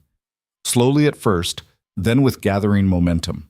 She told Adrian about how she and David had met in a college economics class, how he'd asked her out by leaving a series of increasingly absurd notes in her textbook, How they'd spent their first date arguing about monetary policy and their second date laughing about how boring their first date had been. She told him about their wedding, small and chaotic because neither of them was organized enough to plan properly. About their honeymoon in Portugal, where they'd gotten spectacularly lost in Lisbon and ended up having the best meal of their lives in a restaurant they never found again. She told him about David's terrible habit of leaving coffee cups everywhere, his inability to remember birthdays, but his talent for surprise gestures on random Tuesdays. How he'd supported her business idea even when everyone else thought it was risky. How he'd cried harder than she did when they found out she couldn't have children. "We were going to adopt," Victoria said quietly. Had just started the process. That's where he was coming from that night, meeting with an adoption consultant. Adrian felt his throat tighten. "I didn't know that. Why would you? It wasn't in the medical records." She wiped her eyes. "That's what kills me. All the plans we had. All the future that just stopped existing." "I'm sorry." "I know you are. I know you did everything you could." She turned to him. "But here's the thing I realized, sitting in my apartment for the past 3 days. I didn't come here for medical answers. I came here looking for someone to be angry at, someone to blame, because being angry is easier than being sad. And now I'm just tired. Tired of being angry, tired of living in the past, tired of treating you like you're responsible for something you couldn't control." Adrian didn't know what to say to that.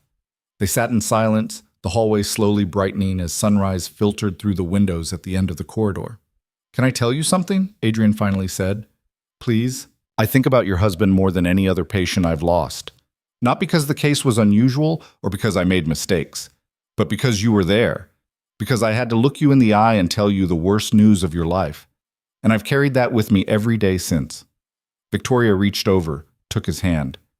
"That's a heavy thing to carry." "So is what you've been carrying." "Yeah, it is."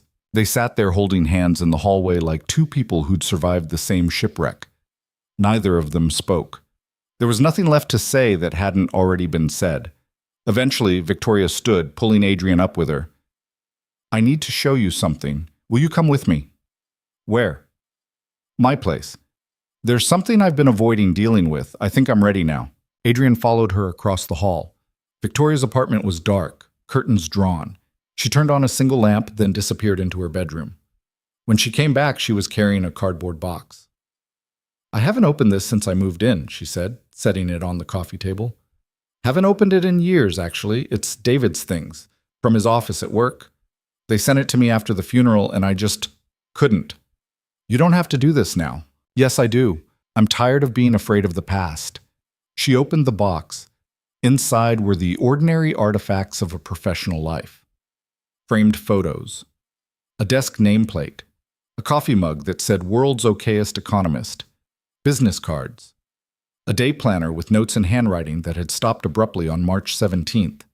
Victoria pulled out each item, examining it like an archaeologist with ancient artifacts.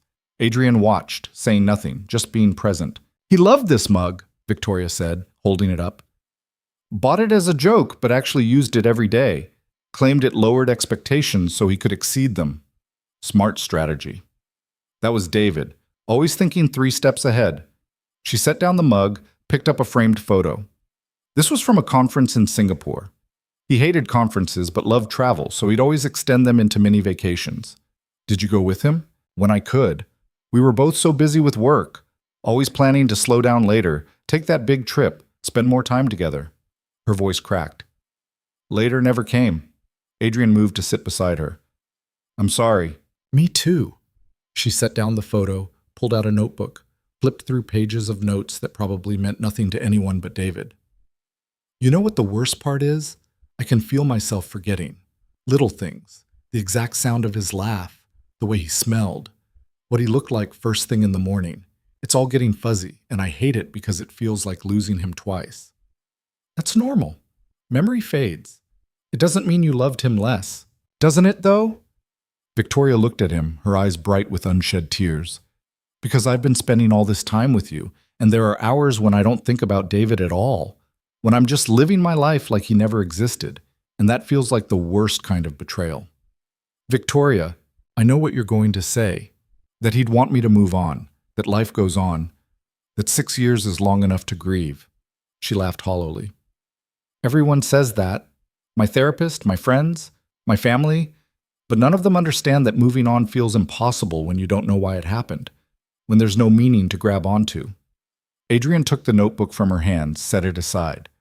What if there is no meaning? What if it was just random chaos and bad timing? Then what's the point? What's the point of any of it if people can just die for no reason? I don't know. Maybe the point is what we do with the time we have, the people we love, the moments we create. That's very philosophical for someone who's been up for 24 hours. I contain multitudes. Victoria smiled despite herself. Then the smile faded. I need to tell you something, and I need you to let me finish before you react. Adrian felt his stomach drop. Okay, I didn't just move here to find answers about the accident. I moved here to investigate you specifically, to find out if you made a mistake, if there was negligence, if I had grounds for a lawsuit or a complaint to the medical board. The words hung in the air like smoke. Adrian felt like he'd been punched. What? I spent months researching you, looking into your background, your training, other cases you'd worked. I hired a lawyer to review the medical records before I even moved in. I had a whole plan for how this would go. Adrian stood, needing distance. You've been investigating me? This whole time? At first, yes. That was the whole reason I came here. Jesus, Victoria. He ran his hands through his hair. I've been sitting here for weeks, opening up to you, helping you process this, and the whole time you were building a case against me. No. Yes. I don't know. She stood too, facing him. That's what I'm trying to tell you. That was the plan. But then I got to know you and everything changed. Changed how? I realized you weren't some negligent doctor. You were just a person doing an impossible job. And more than that, you were... She stopped, shook her head. Never mind. No, say it. You were kind to me, patient with my questions, honest about your doubts. You didn't have to be any of those things, but you were anyway. And somewhere in the middle of all this, I stopped seeing you as the doctor who failed to save David and started seeing you as just you. Adrian didn't know whether to be angry or relieved or some combination of both. So what happened to the investigation? The lawsuit? I dropped it weeks ago. Told the lawyer I wasn't pursuing it. Why? Because I realized I didn't want to punish you. I wanted to understand you. There's a difference. Adrian walked to the windows, stared out at the morning light. His mind was reeling. Everything from the past month suddenly looked different, colored by this new information. Say something, Victoria said quietly behind him. I don't know what to say. I feel like an idiot. You're not an idiot. I am. I opened my life to you, showed you things I've never shown anyone, and the whole time I was falling for you. The words came out rushed, desperate. That's what I'm trying to tell you. Yes, I came here with bad intentions. Yes, I was looking for reasons to blame you, but then I actually met you and everything I thought I knew fell apart. Adrian turned to face her. What are you saying? I'm saying I like you, more than like you, and I know that's completely insane given our history. I know it's probably the grief talking or some kind of trauma bonding or whatever my therapist would call it, but it's true.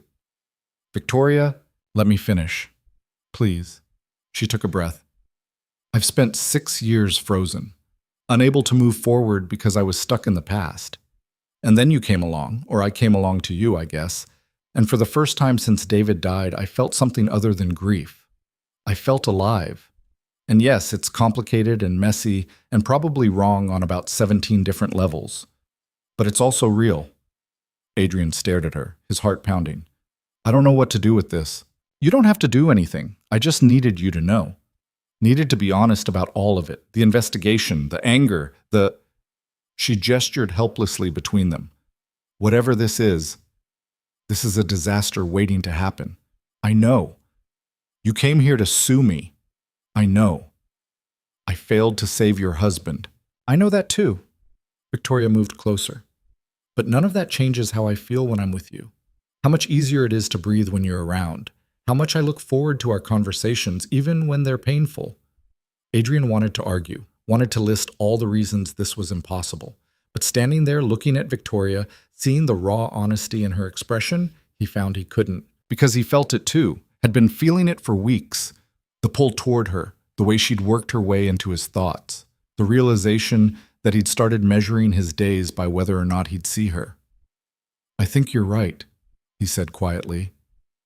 "This is probably grief or trauma or some kind of psychological reaction to an impossible situation. Probably. And even if it's not, it's still a terrible idea. Definitely.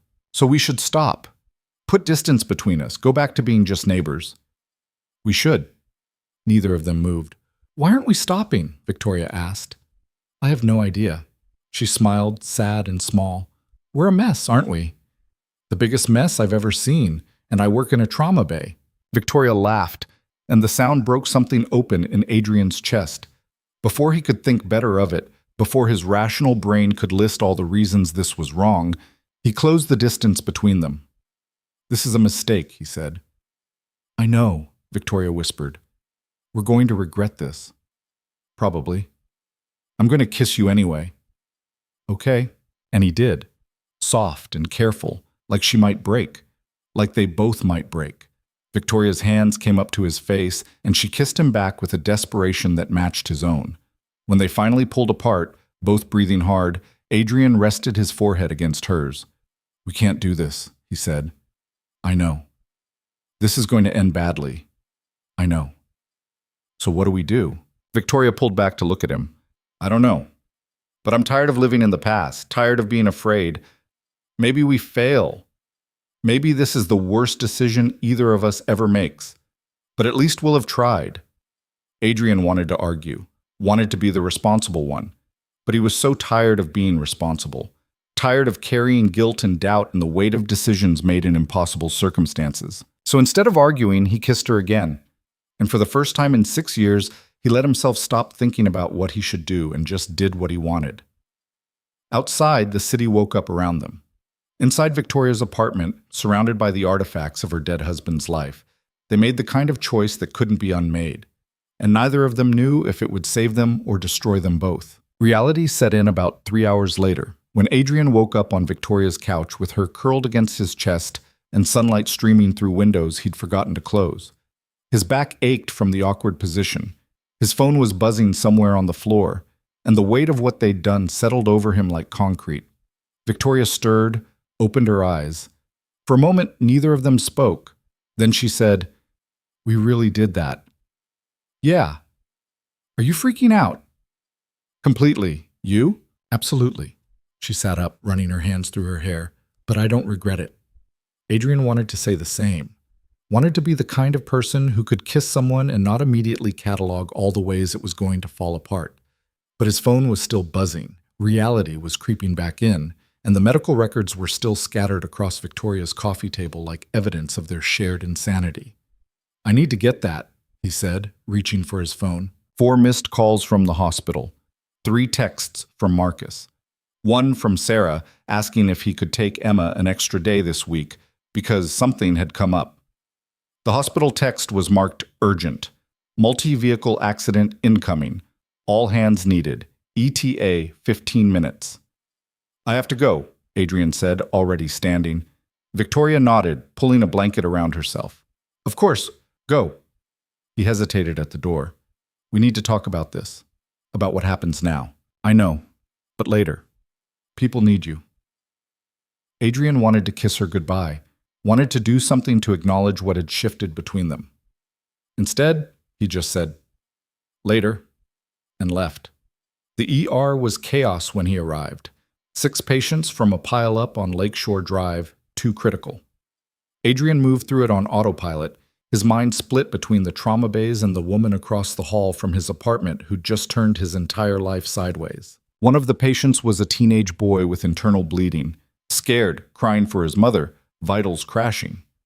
Adrian worked on him with the same focused intensity he brought to every case, but part of him was thinking about David Hale, about whether the boy's mother was in the waiting room right now, preparing for the worst news of her life. The boy made it. Stabilized enough for surgery, good prognosis. His mother cried with relief when Adrian gave her the update, and he felt the familiar hollow satisfaction of having done his job. But as he walked back to the doctor's lounge, he realized something had changed. The guilt that usually followed these cases felt different. Lighter, maybe. Or just more complicated. His phone buzzed. A text from Victoria. How's it going? Adrian typed back, saved one. Lost time thinking about you instead of focusing. That's probably bad. Her response came immediately. Probably. But I'll take it anyway. Marcus found him in the lounge 20 minutes later. You look like hell. Thanks. Always good to see you too. Seriously, what's going on? Marcus sat down across from him. And don't tell me it's just work. I know your work face. This is something else. Adrian debated lying, decided he was too tired. I kissed Victoria. Marcus stared at him. The dead husband's widow, Victoria? That's the one. Jesus, Adrian, what were you thinking? I wasn't. That's kind of the problem. Kind of? Marcus leaned forward. Do you have any idea how bad this could get? She came here to investigate you. She admitted that. And now you're what? Dating her? I don't know what we're doing. We'll figure it out, because this is the kind of thing that destroys careers, reputations, lives. You think I don't know that? I think you're not acting like you know that. Marcus's voice softened slightly. Look, I get it. She's attractive. You're lonely. You both have this shared trauma thing happening, but this isn't going to end well. Maybe not, but I'm tired of making every decision based on what might go wrong. That's literally your job. You're a trauma surgeon. Making decisions based on what might go wrong is what keeps people alive. This isn't surgery. This is my life. Your life affects other people. Emma, the hospital, your company. You don't get to make reckless choices just because you're tired of being careful. Adrian knew Marcus was right, knew every logical argument his friend was making, but logic felt inadequate in the face of how Victoria had looked at him that morning, how it had felt to finally stop carrying the weight of 6 years alone. I hear you, Adrian said finally, but I'm not stopping. Marcus sighed, stood up. Then at least be smart about it. Keep it quiet. Don't let this affect your work. And for the love of everything, get a lawyer involved before this blows up in your face. After Marcus left, Adrian sat alone in the lounge and wondered if he was making the biggest mistake of his life. Wondered if he should walk away now, before things got more complicated. Before someone got hurt beyond repair. His phone buzzed again. Victoria. I'm going through the rest of the medical records, found something. Can you come over when you're done? Adrian's stomach tightened. What kind of something? Just come over. I need to show you. The rest of his shift dragged. Adrian tried to focus on patients, on paperwork, on anything other than what Victoria might have found in those records.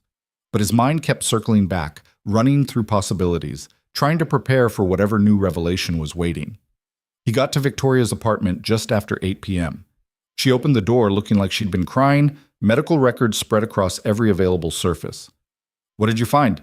Adrian asked without preamble. Victoria handed him a page from the paramedic report. Look at the timestamp here. And then look at this one from the ER admission. Adrian scanned the documents. Okay, ambulance arrived at the hospital at 9:56. Patient moved to trauma bay at 10:02. That's a 6-minute gap.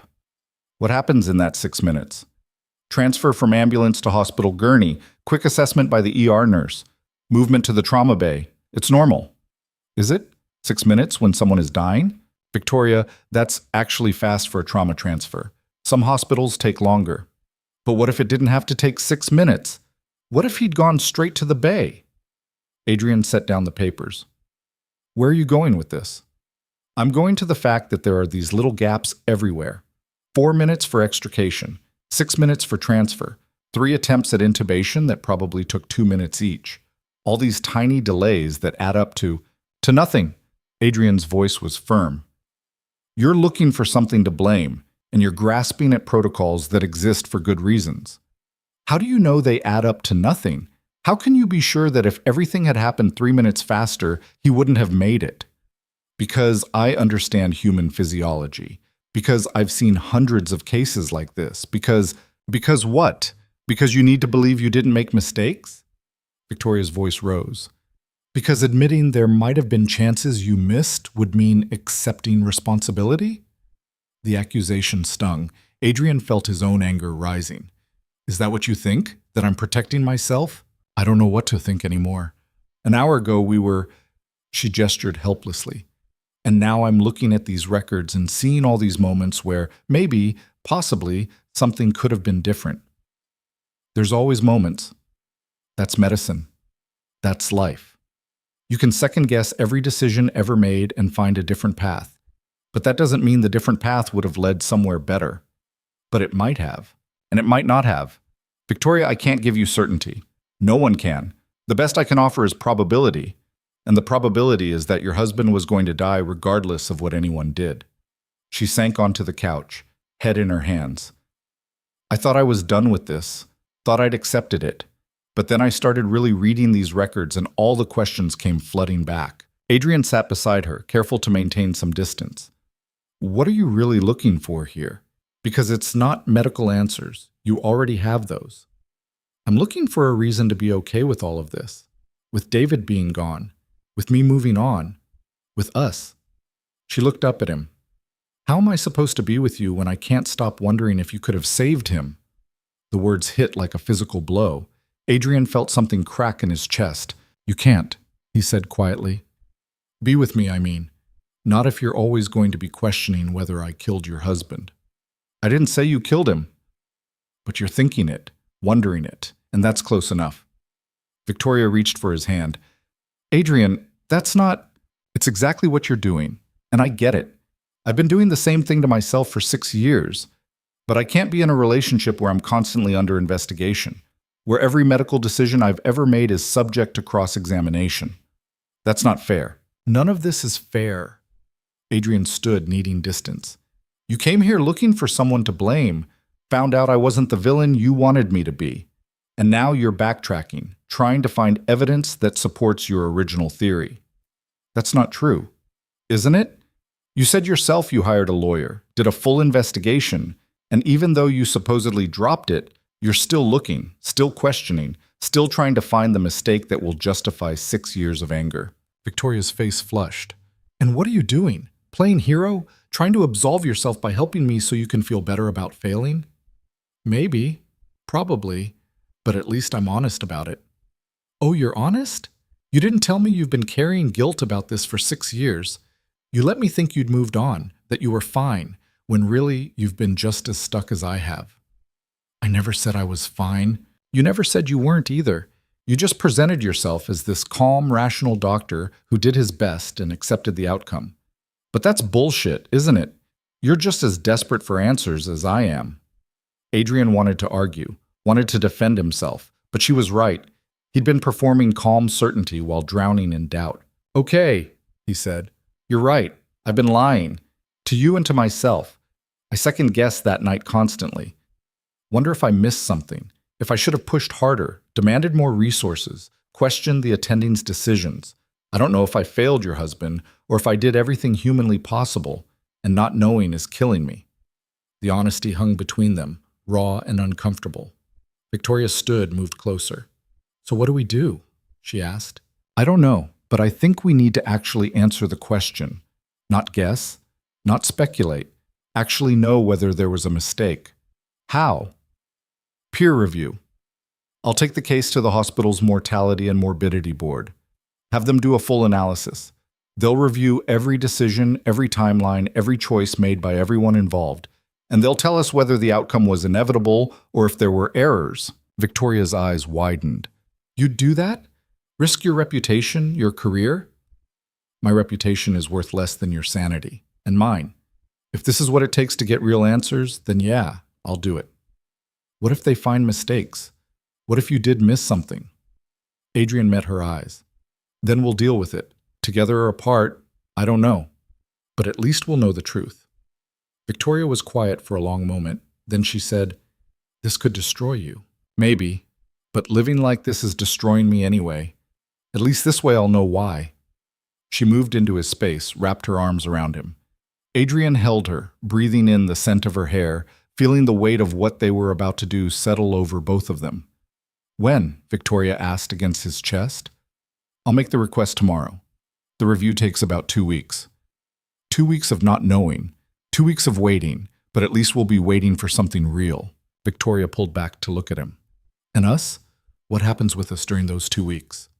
Adrian wanted to have an answer, wanted to be decisive and clear, but all he felt was uncertainty. I don't know. Maybe we should wait too, until we know what we're dealing with. Is that what you want? No, but I think it's what we need. Victoria nodded, even though Adrian could see the hurt in her expression. Okay, we wait. We wait. She kissed him then, soft and sad, like goodbye and see you later and everything in between.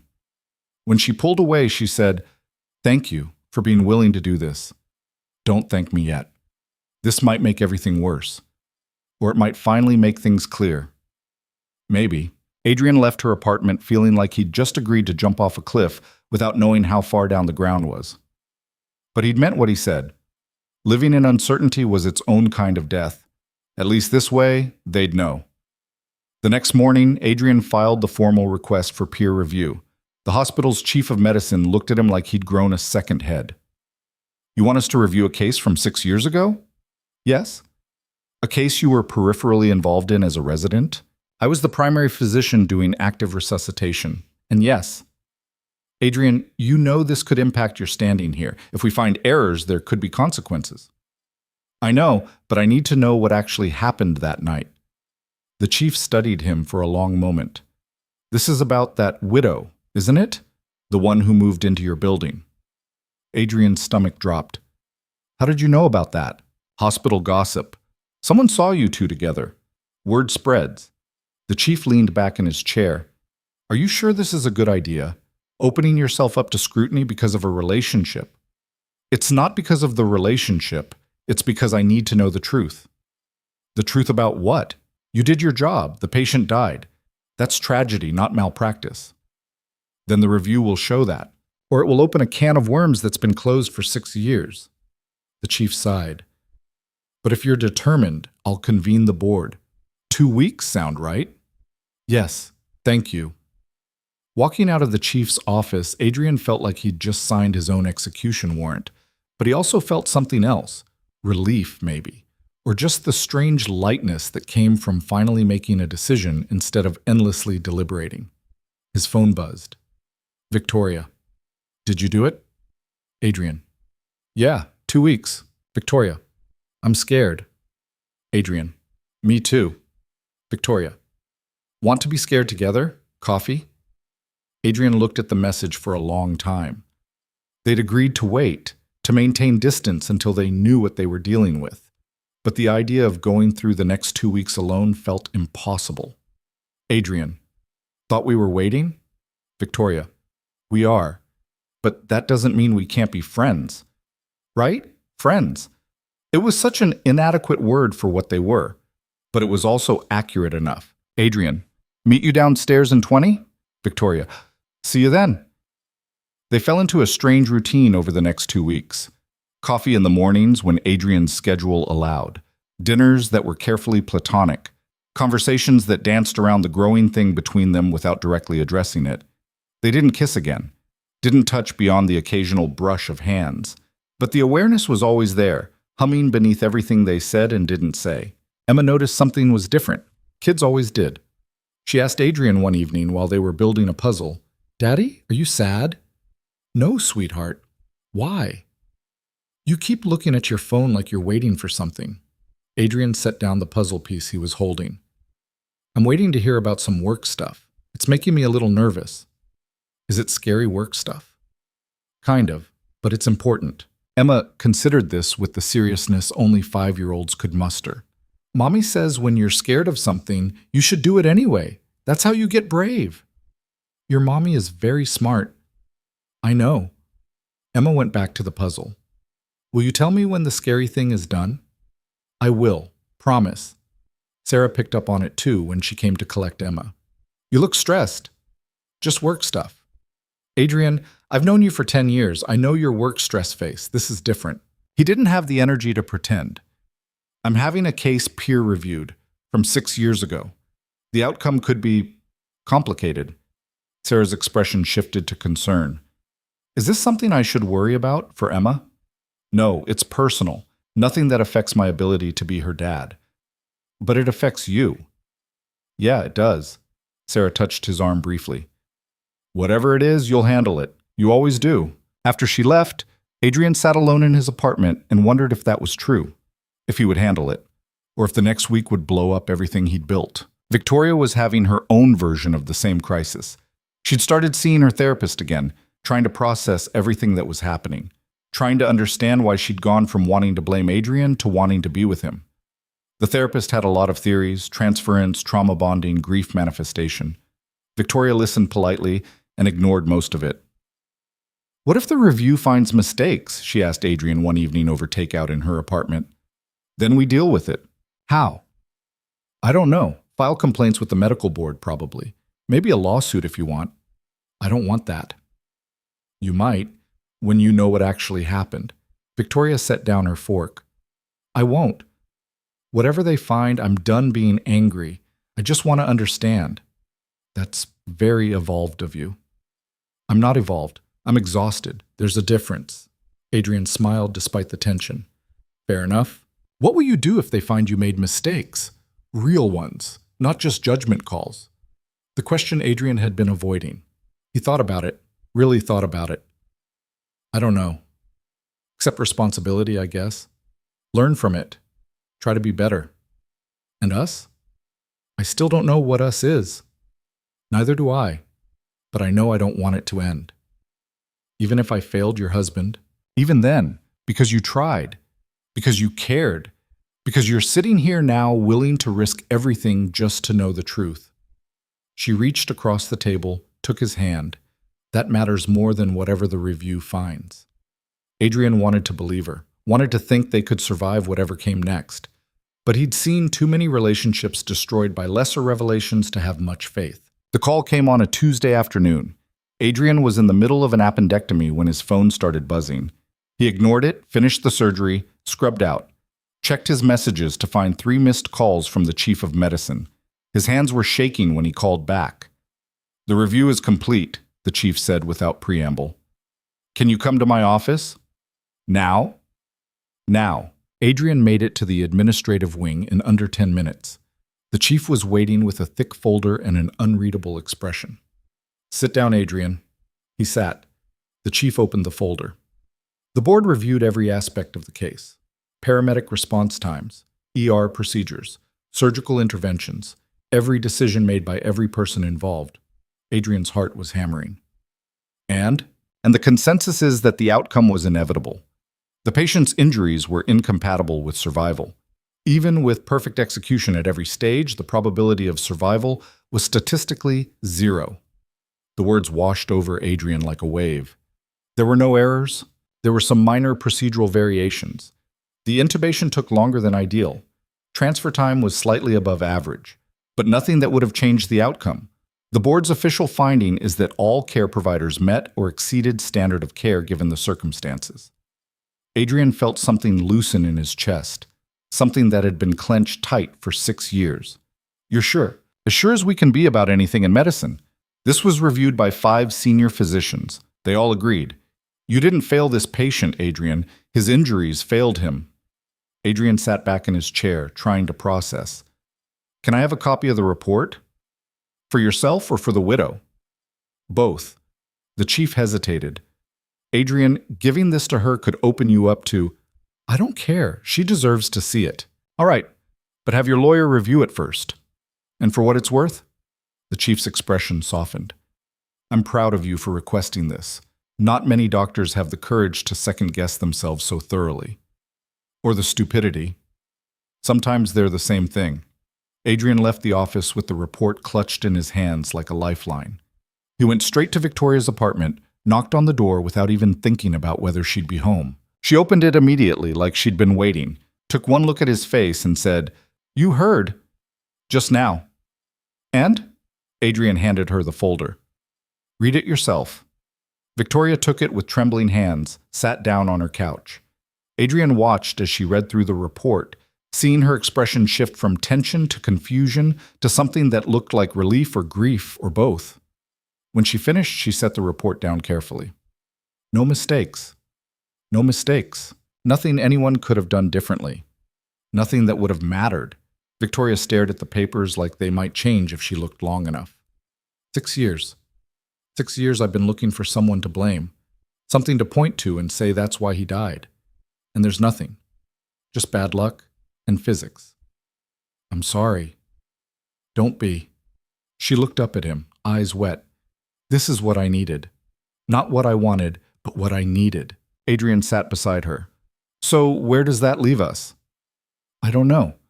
I thought I'd feel better. Thought having answers would make everything clear, but I just feel empty. That's normal. You've been running on this question for 6 years. Now that it's answered, there's a vacuum. What do I fill it with? Whatever you want, whatever comes next. Victoria leaned against him, and Adrian put his arm around her. They sat like that for a long time, not talking, just existing in the space between grief and acceptance.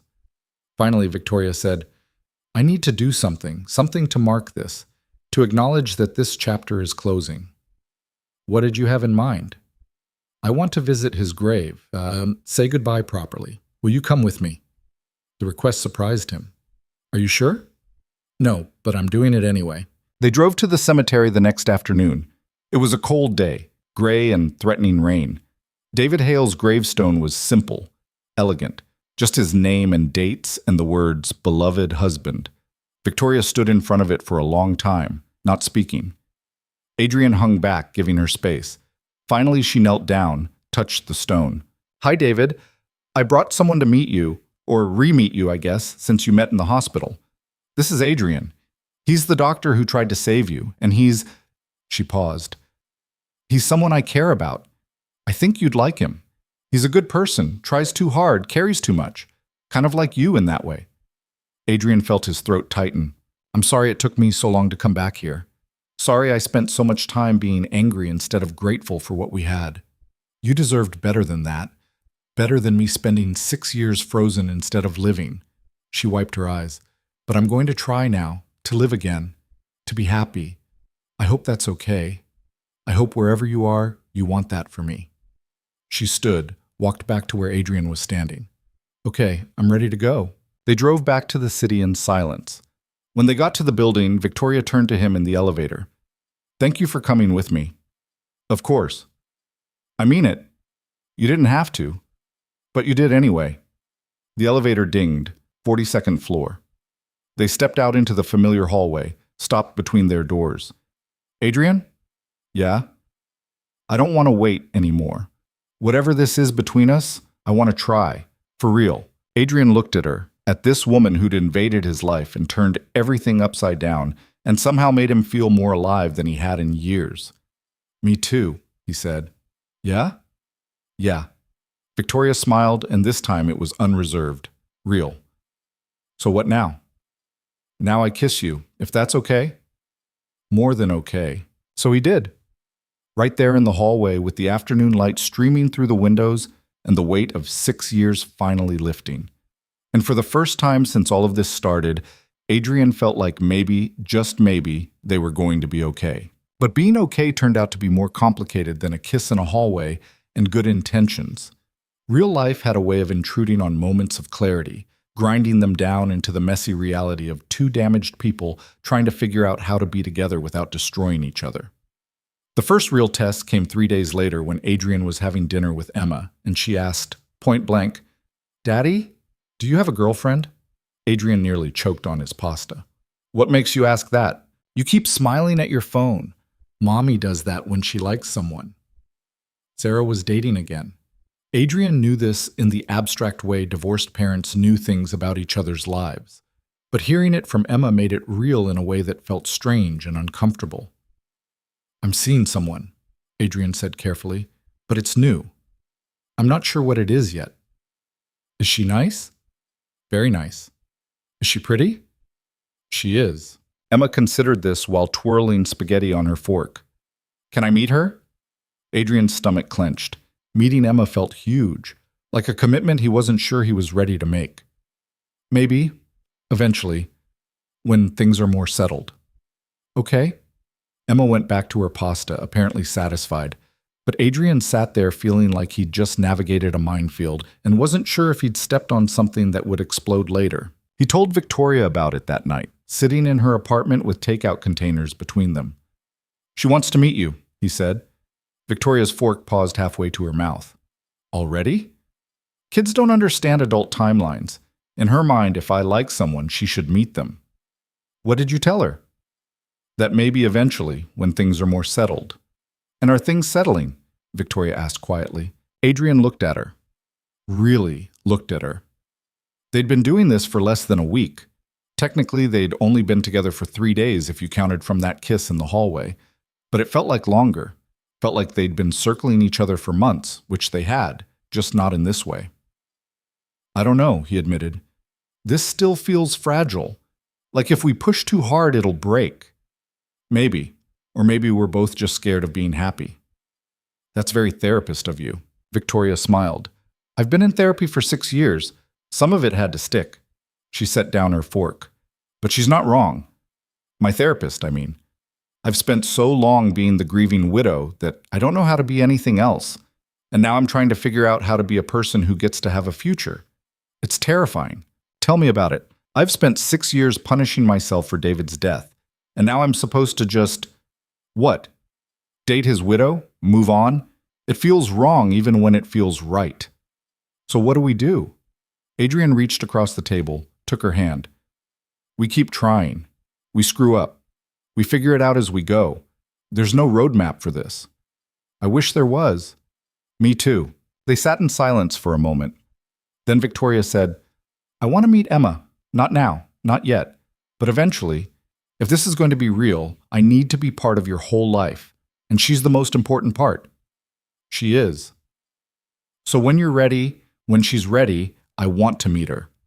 Adrian felt something shift in his chest. A door opening he'd been keeping closed. Okay. Okay? Yeah, okay. Victoria squeezed his hand. Thank you for not running away. I know this is a lot. You're worth a lot. That's very sweet.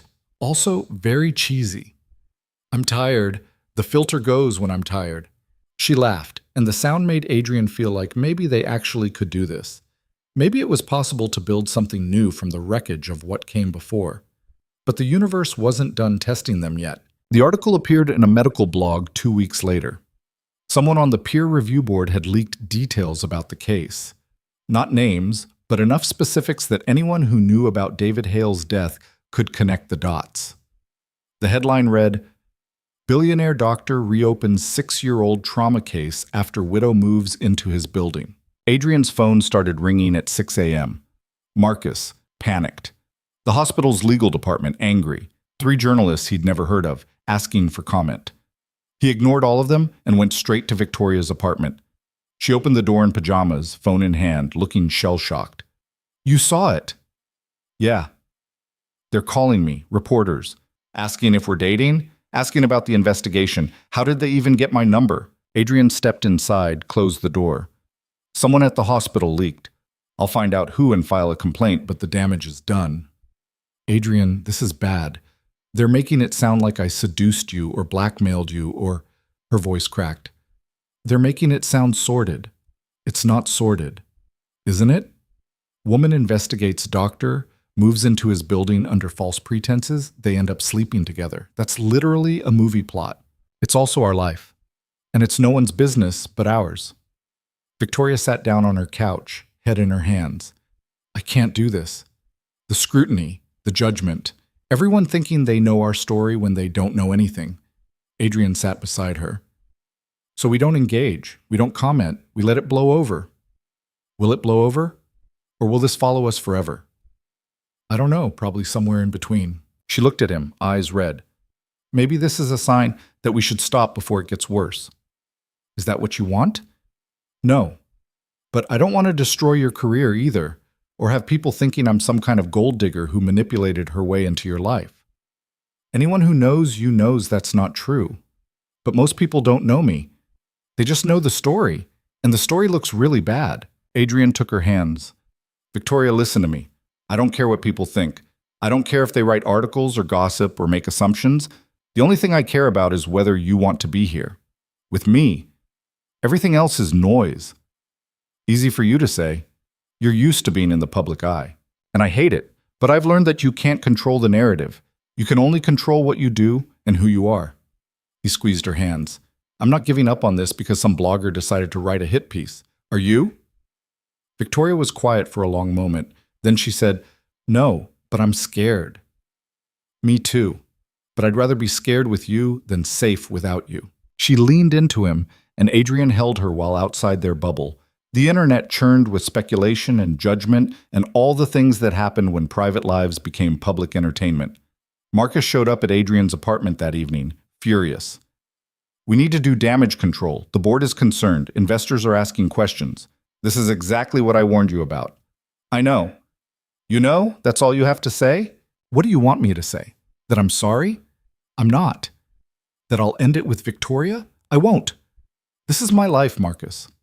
Not the board's. Not the investors. Mine." Marcus paced the living room. "Your life affects other people. Your employees, your daughter. You can't just make reckless choices and expect no consequences." "I'm not being reckless. I'm being honest. For the first time in years, I'm actually being honest about what I want. And what you want is a woman who came here to investigate you, who lied about her intentions, who's now embroiled in a public scandal. She didn't lie. She changed her mind. There's a difference. Not to the outside world, there isn't." Marcus stopped pacing, faced Adrian. "Look, I get that you care about her, but this timing is terrible. We're in the middle of acquisition talks. The hospital is already nervous about the peer review, and now this story making it look like you requested the review to cover up an affair? It's bad, Adrian, really bad." "So what do you suggest? That I end it? Hide it? Pretend Victoria doesn't exist?" "I suggest you think about the bigger picture, about what you're putting at risk." "I have thought about it, and I've decided that living my life honestly is worth more than protecting my image." Marcus shook his head. "You're going to regret this." "Maybe, but I'll regret walking away from Victoria more." After Marcus left, Adrian sat alone and wondered if his friend was right. If he was being selfish, putting his own happiness ahead of practical considerations. But then his phone buzzed with a text from Victoria, just a photo of her cat looking annoyed about something, and he knew he'd made the right choice. The scandal did blow over eventually, not quickly and not without damage. Adrian lost some speaking engagements. The hospital put him on temporary administrative leave pending their own investigation. 2 board members resigned from his company. But none of it touched the core of what mattered. During the leave, Adrian had more time with Emma. More time with Victoria. More time to figure out what he actually wanted his life to look like instead of just reacting to crisis after crisis. Emma met Victoria 3 weeks after the article broke.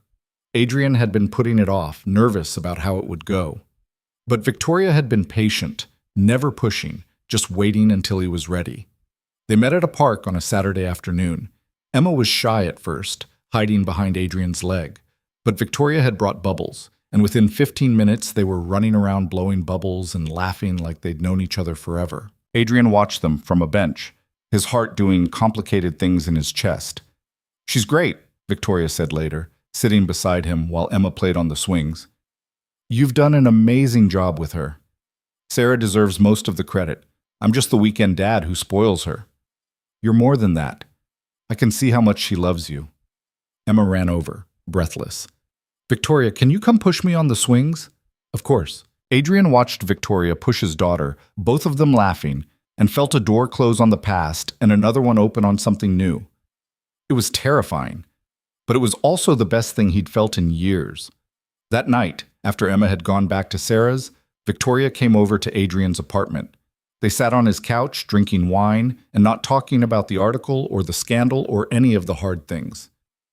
"She really is great," Victoria said again. "You're lucky." "I know. Do you ever think about having more kids?"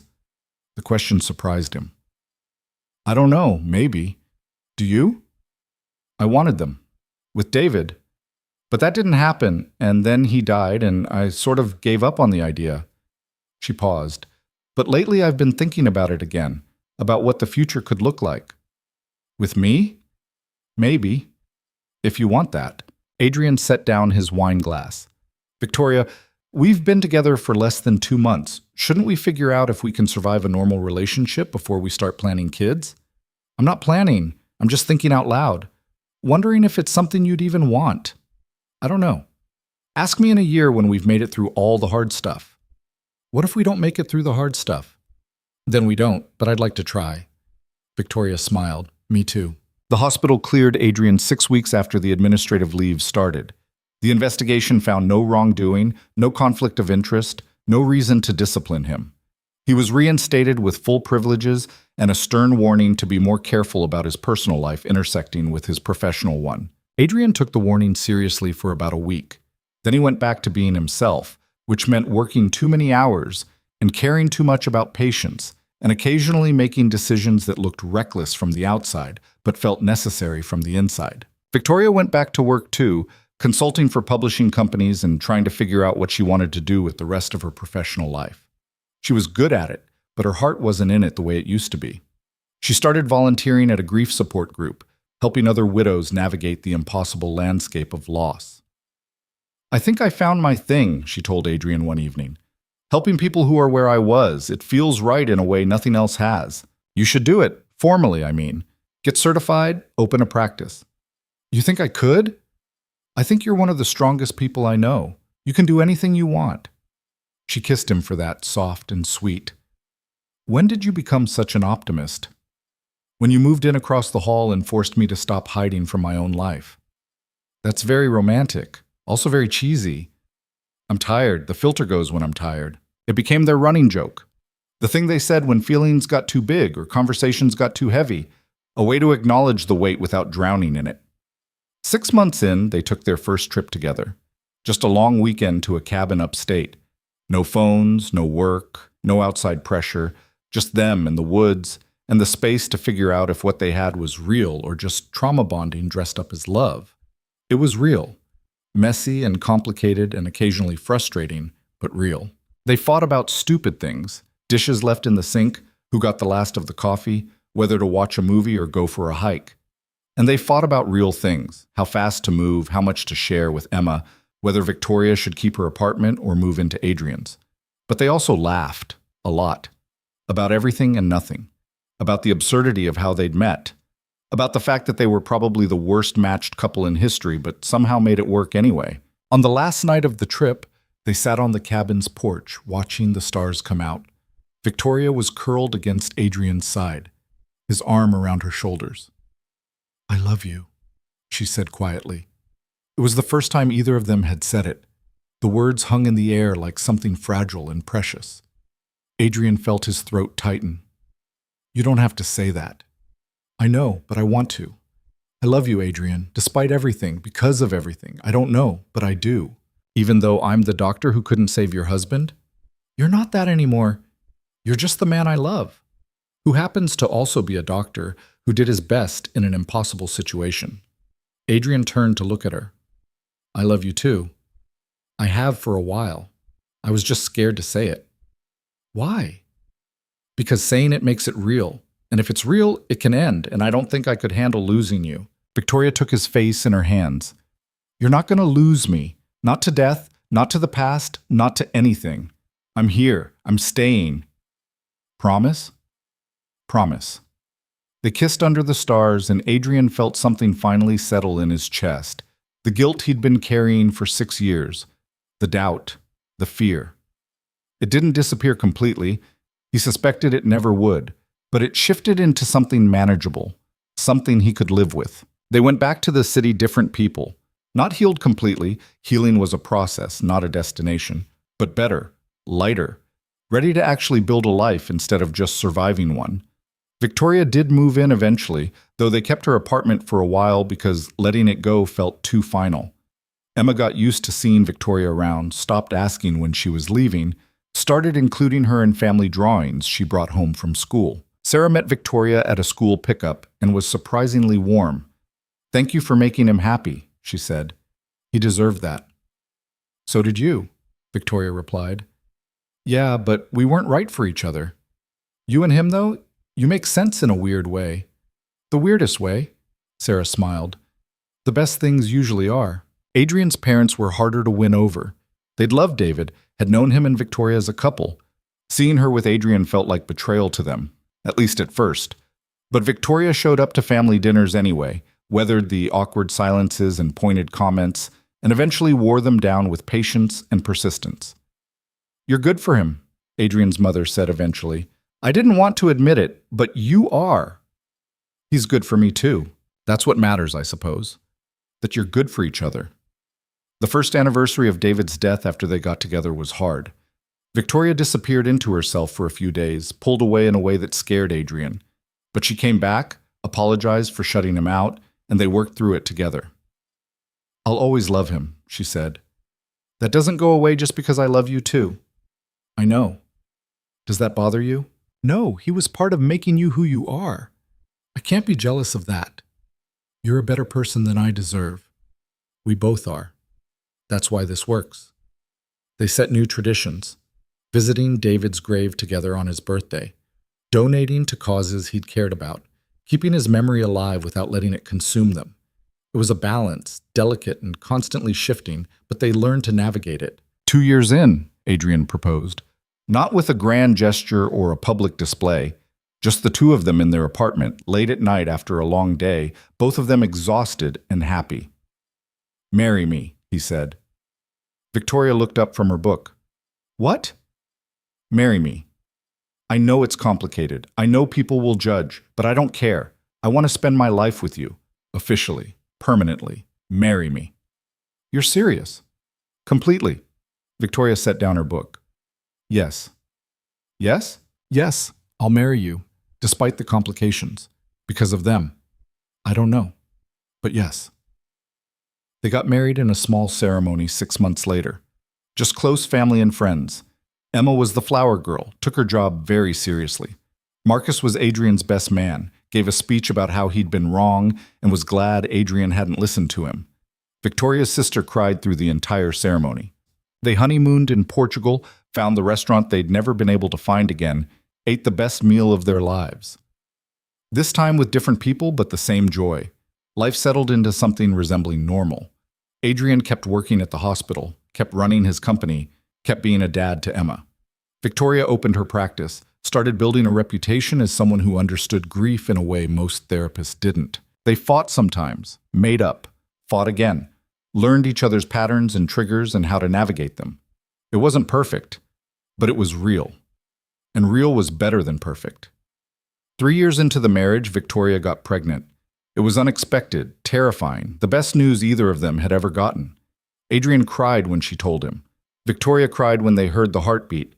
They cried together when Emma asked if she could help pick names. The baby came on a Thursday in March. A girl. They named her Hope, partly because it felt right, partly because neither of them believed in subtle metaphors anymore. Adrian held his daughter in the hospital, Victoria sleeping beside him, Emma curled up in a chair by the window, and felt the last piece of his guilt finally let go. He'd failed to save David Hale. That would always be true. But he'd saved Victoria in a different way, and she'd saved him right back. Not from death, but from the slow dying that came from living in the past. From the weight of what-ifs and might-have-beens. From the prison of guilt that served no one. They'd both chosen life. Chosen each other. Chosen to believe that happiness was possible even after tragedy, and that choice had made all the difference.